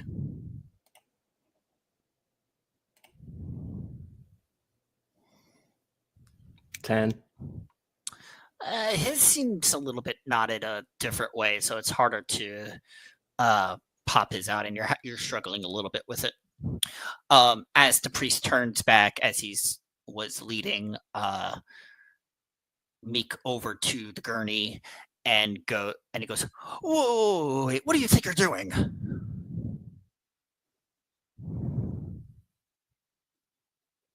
As you see, he's also readying a large syringe.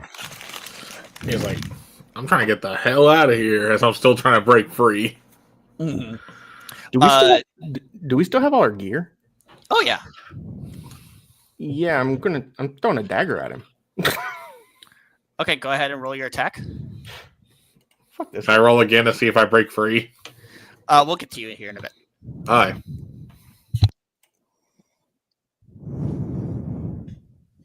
$19. 19 will hit for 6 damage. You toss this dagger at him as it hits the priest. You see as its form changes into a red slad. Appears to have been a polymorphed slad. And I'd like you all to roll me initiative.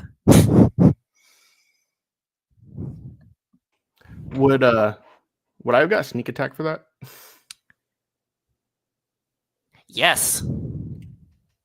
I'm going to say yes, just due to how it happened. So another 9. So another 9 damage. All right. So that's 9 plus 6, so 15.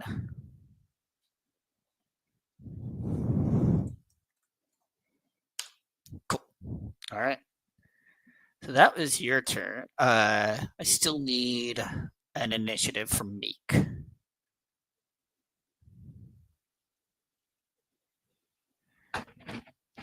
guys, it's getting serious. I only have 7 daggers left. Do you remember to pick them up afterward? The last 2, no. We'll see what happens with this one.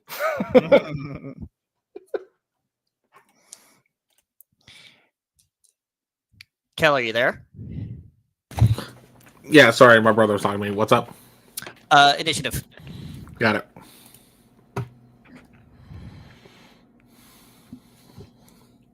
Cool. All right. Meek, you'd be up next. You see as the priest turns into a red slad, as Tate tosses a dagger at it. You're still in your... Yeah, I'm about to say, I'm still stuck. Yeah. So what would you like to do? Get the fuck out of it. Go ahead and make me an athletics check. All right.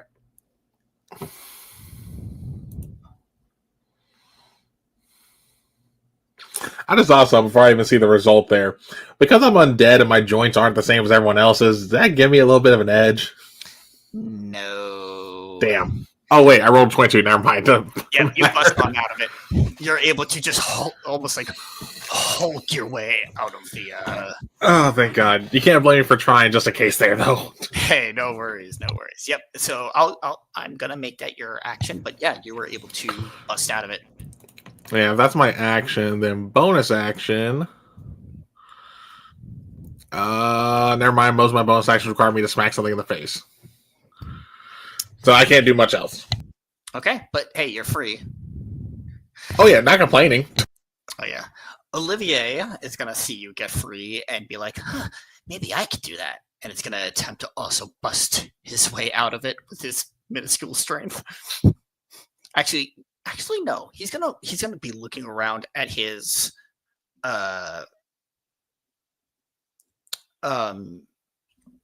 straitjacket, trying to figure it out how the best way he's going to get out of it. So he's actually gonna roll an investigation. And he can't really figure it out as he begins to panic with everything going on, as he does. He hasn't been able to do much yet. So the red slad is going to try to walk up to Tate and attack. Meek, you're going to get an attack of opportunity as he walks away from you.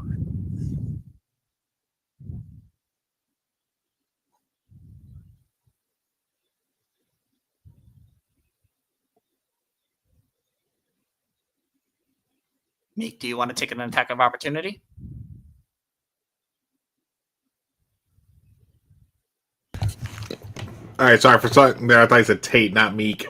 Oh, no, Meek. He's going to attack Meek, but he has to walk away from you. Oh, sorry, he's going to attack Tate. Yeah. He needs to walk away. I'll definitely take the attack of opportunity. Go for it. All of you in your 4-letter names, Jesus. No, you're not going to hit him. Nope. Nice try. I'm thinking it's like as I draw my sword to try and do the strike because was like all bundled up, my arms aren't where I normally are. Right. You're trying to figure out getting your bearings straight and all, right? Mm-hmm. Hey. I have a 5-letter name, thank you very much. Yeah, you're the only one because there's Tate, Meek, Eden, Nero. 4 of the 4 have 4-letter names. Yep. All right. Tate, the slad is going to try to bite at you first.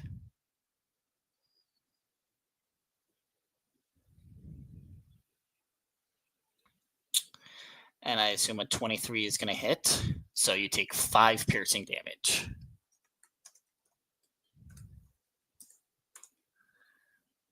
And... oh. It has multi-attack. So it's going to try to hit you with its claws after that.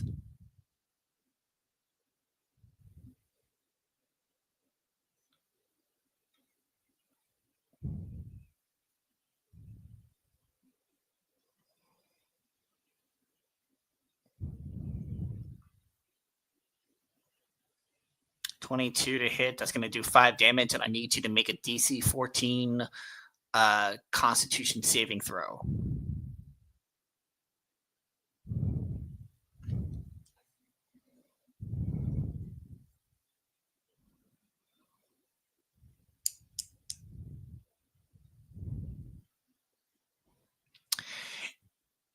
That's an 18. So you feel as if when the claw comes through, that something was a bit sharper against your skull, but you see as maybe just the fortitude of what you have. Maybe you're just that hard-headed. Whatever was piercing your head doesn't get in too deep, as you see a red gem, or what looks like a gem, fall to the ground next to you.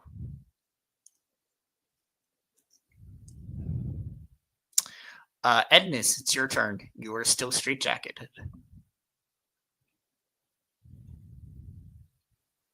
All right. Ednus is going to try to break free after casting guidance on themselves. Is guidance verbal only?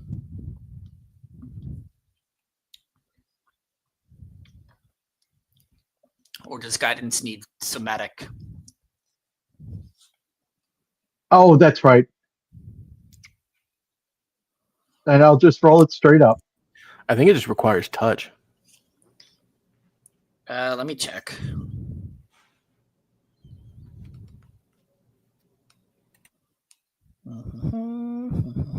Guidance. It is touch, but that is, let's see, verbal and somatic. Yeah, but it's sleeve, so he can't really. Well, I guess he can. Yeah, I guess. Yeah, you can cast guidance on yourself while in a straitjacket, just to the essence of it. So go ahead.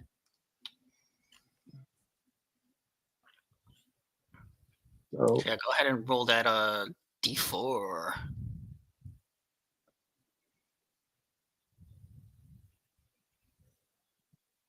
so that's a total of 20. You're able to bust out of your straitjacket. And I immediately draw my good friend Zespara. Fantastic. You do have to wait till next turn to attack, since breaking out of it was your action, but you have Zespara ready to go. Tate, it is now your turn.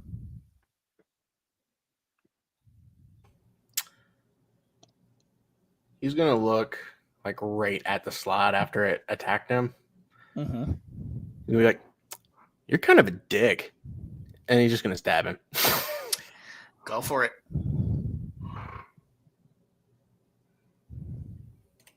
I think I'm still adjacent to it because of the fact I was adjacent to you. Yeah. But he doesn't need that for his sneak attack, because now he's a swashbuckler. I don't need it, but advantage still is nice. Yeah. Oh, yeah.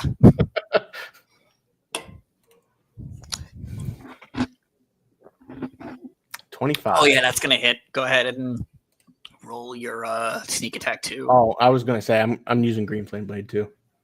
Oh, hell yeah. So there's that, and then it's just him. Let's see if he. Oh, yeah. So No. 18. 18 damage. God damn it. Hell yeah. And then I'm going to spin around and catch him with the dagger. All right, go for it. Let's hope he's not immune to fire. Oh, hey, thanks for the reminder on that. Give me a second. Oh. I don't remember what the specs are for a red slot. That's what I'm looking at. You see that the fire doesn't do as much damage as it should. I'm Surreal. sorry. They're a common occurrence in my Tuesday campaign. Mhm. Hey, I mean, I threw Meek under the bus. It's only fair. Their slads are immune to a lot of shit, or resistant to a lot of shit. It's a 22 for 8 damage with the dagger. That's gonna hit as well. As long as it's not the metal ones, then we're fine. And then since I attacked him, he cannot he can't attack me, so I'm gonna slip around him and go over by Meek. All right, cool. You're over by Meek now. And Meek, it's your turn. I'll say I'm going to do the opposite. Instead of running away from the slag, I'm going to run towards it. All right, go ahead and you run towards it. I'm assuming you're attacking. Oh yeah, Go for it. all right.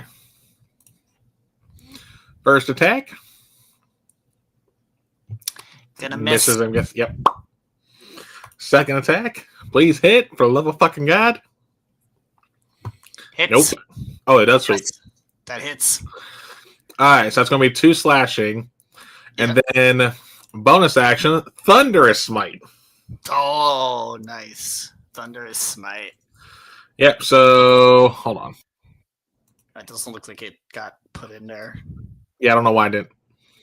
Okay, so first I hit him with another attack during the spell's duration. Your weapon range with thunder is audible within 300 feet, and the attack deals an extra 2d6 thunder. Additionally, if it's a creature, it must make a strength save or be pushed 10 feet away and knocked prone. Cool. Yep. Go ahead and roll the damage because you're gonna do the damage anyway. Mm-hmm. And I'll look at the spell because I could have sworn I typed it in where it's supposed to do the damage roll. Mm-hmm. It's 7 thunder damage.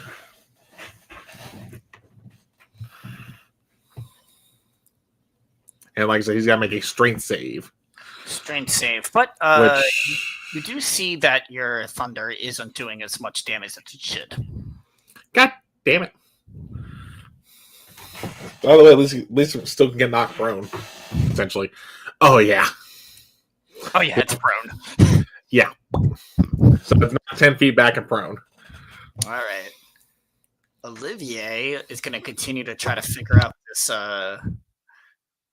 this straitjacket situation that he's in.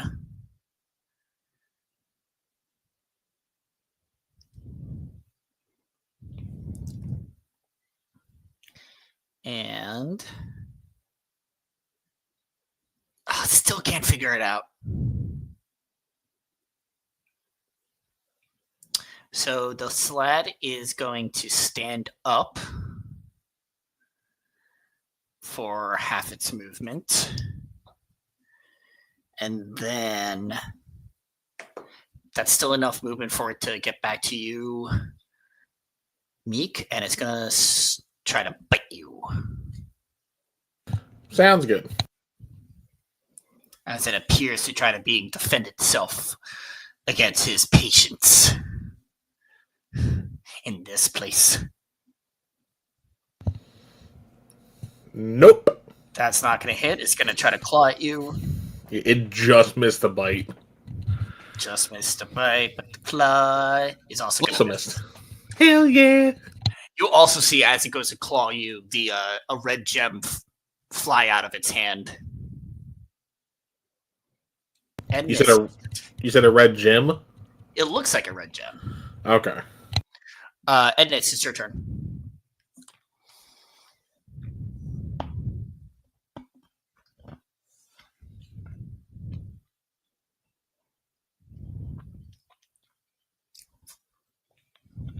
Ednies? Sorry, I forgot I muted myself. I introduced him the slot to Zaspara. All right, go ahead and that is going to hit for 5 damage.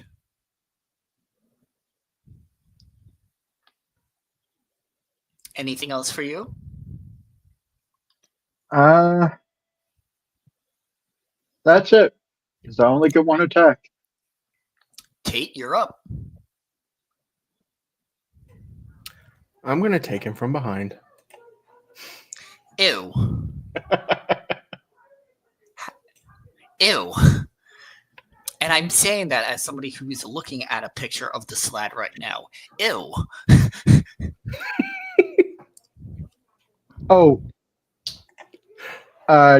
Riku, as a bonus action, I'm gonna harness divine power Nice. Whoa. and regain a second level spell slot. Nice. Okay, cool. You can do that.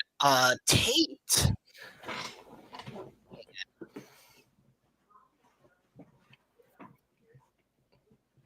I think that hits, right? That's not gonna hit, but because it's a crit, go ahead and roll a d20 again to see if you do max damage. Oh yeah. Max double damage, I should say.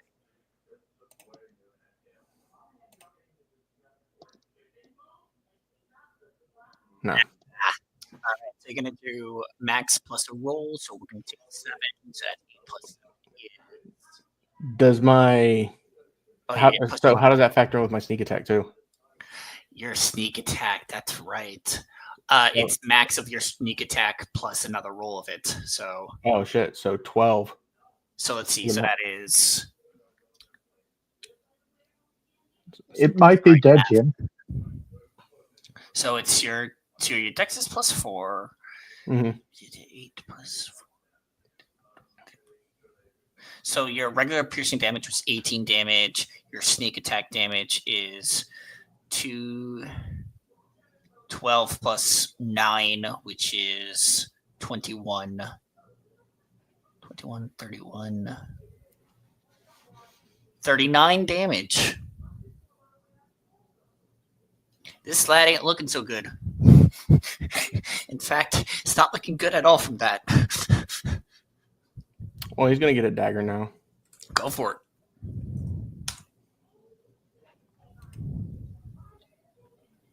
God, I didn't have to do that much math in so long. God. 14. Meets it, beats it. Oh, for real? Yeah. That's an extra 5. How do you kill this thing? So Tate got hit hard, so he ran around behind it, and then as soon as Meek swings on him, he's going to run right back up, and he's going to lead with his rapier, and he's going to catch him in the back, and then while he's still holding his rapier, he's going to come in with the dagger, like right at the base of the neck. Oh, yeah, you take its neck as it falls over dead. You watch as the lights around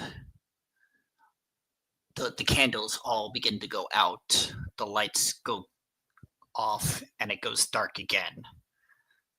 But soon enough, you find yourself feeling powerful in a way. You, as the light comes back, you see yourselves towering over the world. Mountains are but weeds to your greatness. Clouds drift about your waist. An entire ocean off to your right looks nothing more than an infant's bathtub. A metropolis huge by conventional standards is not but an anthill, full of tiny, imperceptible creatures toiling about pointlessly. An ancient forest provides plush carpeting for your weary feet, and a passing hurricane offers a comforting breeze. It's good to be a god. But unexpectedly, you hear a roar of outrage. The Weevil. As he towers over you, just as you tower over the rest of reality, you realize that he is the true god here. He is what a storm is to clouds, and all that fury has been turned towards your pretension. His voice is loud enough to sunder entire worlds. He declares, "I am Weevil, I am God," as he attacks. And that is where we're going to end tonight. Mostly because I want everyone here for this fight. Oh boy! Oh boy! Oh boy! So Oh, good. no, go ahead. I was just gonna say, What the hell was that? That was Donald Duck. Do you guys remember that movie, The Specials? It came out like right around the same time as Mystery Men. Oh, say that again. Sorry. You remember the movie The Specials? It had Rob Lowe and Thomas Hayden Church or whatever his name is. Yes, yes. Every time you say the Weevil, I picture Rob Lowe in his costume. Good lord. Oh, yeah. You basically. I'm thinking the weasel, actually. Yeah. So the Weevil is a dwarf by all standards, but even as the giants you are right now, he is gargantuan size as compared to your medium size right now. Oh shit! And he is legitimately just towering over you. But that's also why I asked you all to give me feats that you would like for temporary feats, and why I have NPCs for each of you to control in our next session. Because for this battle and this battle only, not only are you going to get granted those 2 temporary feats for this battle, but your hit points are going to be doubled, your proficiency bonus is doubled, and your damage is going to be doubled. So this is going to be a fun fight. Inky. Oh, yeah. Especially the feats I sent you. Yep. Oh, this is going to be a fun one. So thank you all for watching today. This was a fun one going through this world of madness. I do wish we had everyone here for it, but it was still a lot of fun bringing you all throughout the fuckery that is this world of madness. But thank you so much for joining us. We'll wrap up with everyone reintroducing themselves. Give us your name, who you played tonight, where we can find you, and what was your favorite point of tonight? So we'll go in reverse order as last time. So, Goose. Hey guys, I am Goose. I have been playing Tate, the rogue sorcerer. You can catch me here every other Thursday playing with these guys. Outside of that, you can catch me in Halfling Wizard Discord or the Surge Discord. Check out the website. Buy a hat. They're cool. And favorite part, the brief moment of excitement when we started breaking through the wall.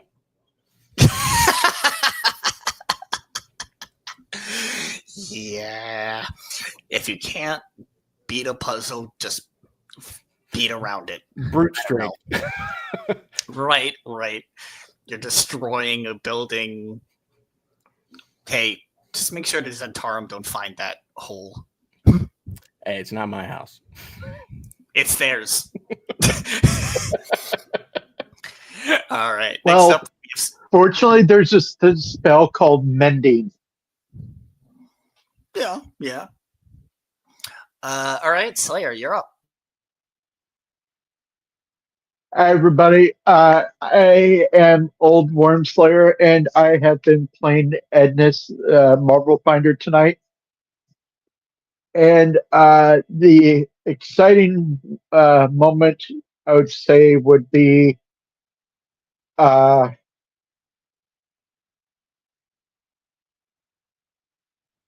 managing to get through the poppy seeds without falling asleep. Because that falling would not have been pleasant. Nope. At least I had people I could make fall asleep, unlike the other folks that weren't here tonight. Parker being undead. Right, yep. All right, and then we have... Or an elf or a warforged. Yep. All right, Kel. All right, time for the monologue. Hey y'all, I am Kel, also known as the Celtic Wyvern King. You can find me on Twitch and TikTok under the same. You can find me here every Monday for either Orlea Origins, which, oh god, me and Nick got some cool shit for being the only ones able to make the session last time. I'll save that for the next session though. Or go back and watch the VOD. You can always do that, people. You know, hint, hint, wink, wink. But you can also find me on there for either for Windrise of Aria as well, which will be this upcoming Monday, where I play A, the chief engineer, and somewhat sociopath. And you can't disagree with that, Riku. Especially with what happened on the ship when we were attacking it last. Oh, every other pretty much every Wednesday, once I get the other part going, because we are slowly getting my Surge game going. But every Wednesday, you can find me on my channel for either A God's Challenge, which is a D&D 5e campaign set in the world of Theros. Opposite weeks of that will be my Surge campaign. And then every other Thursday, obviously, you can find me here where I can play Meek, the Reborn Goliath Redemption Paladin. Again, try saying that 5 times fucking fast. Every other Friday, you can find me on my channel for my Stargate 5e campaign, which we are doing a makeup session this Friday. Normally, this Friday is our off Friday for that game, but we are playing tomorrow night for that. Opposite of my Stargate game, though, which is we just haven't played in a bit, which is why I'm doing the makeup this time, is I'm on Dinner in the Game for a Walking Dead campaign. And then, am I missing anything? And then other than that, you can find me also running, help run one-shots here and there. Like, for instance, this previous Saturday, one of our regularly scheduled show Queers had to cancel due to IRL for the day. So I ran a match one-shot where where one character apparently had a wonderful night with Hawkeye Pierce and could barely remember it.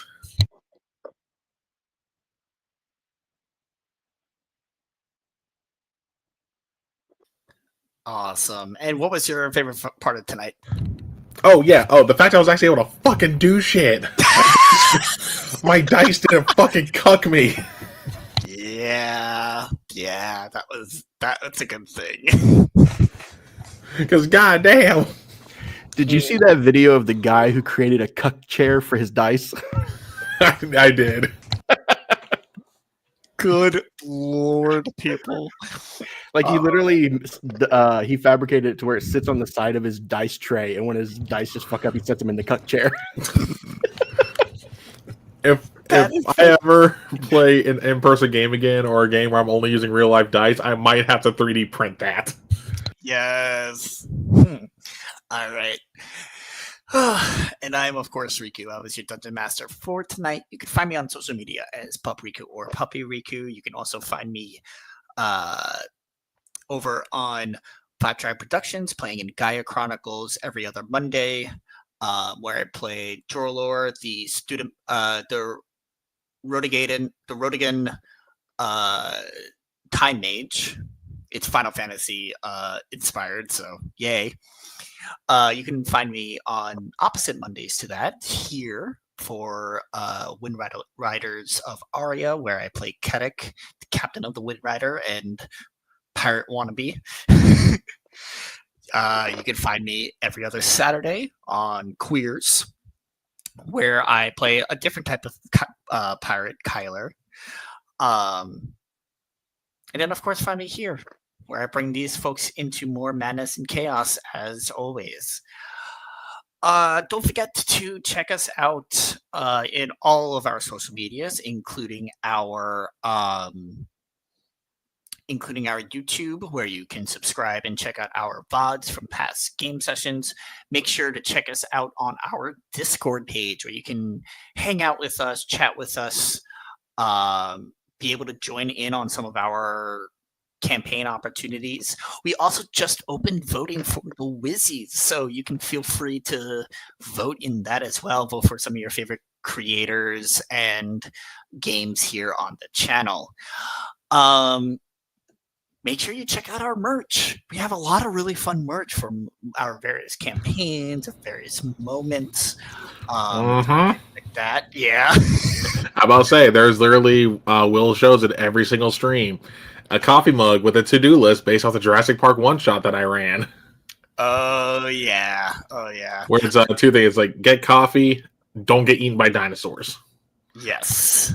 And then also the hoodie where, God, I forgot we actually titled that hoodie, but the hoodie with me making a weird face because he just happened to clip it just right. Yes. Oh, there's some really good stuff out there. So make sure you check out our merch. Um, what else? Oh, make sure you sign up for our Patreon, where we're gonna have a lot of fun homebrew stuff for you to check out, characters, encounters, as well as one of the places where you can only place where you can see the session 0 for Reign of Vecna. So if you want to see how all of this madness got started, you can check it out there. I believe that is it. Oh, and don't forget about donating to our charity for this month, which is the Freedom Service Dogs of America. We really appreciate anytime you can help us out and help us help others out. So thank you so much for all your help. And I believe that is it. Yep. And there goes the banner, which means I got it all this time. I'm going to have to create a script at some point for this. Anywho, thank you all so much for joining us. We'll see you in a couple weeks to see how the fight against the Weevil goes. But until then, have a great evening, have a great weekend, and we'll see you next time. I'm Dragon. Tiny robes he's wearing so fine, in the tavern sipping on wine, knows the secrets of the old halfling wizard never told. Mystic wand and a pointed hat, talks to people about this and that, sneaky tricks and a wink in his eye. Halfling wizard makes the hours fly. Oh, halfling wizard in the night, casting spells to the moonlight. He can talk and he can know, in his world the magic grows. Down the road in evening light, he'll engage you, that's his delight. Readers of the stars he seeks, in a crowd he's sure to speak.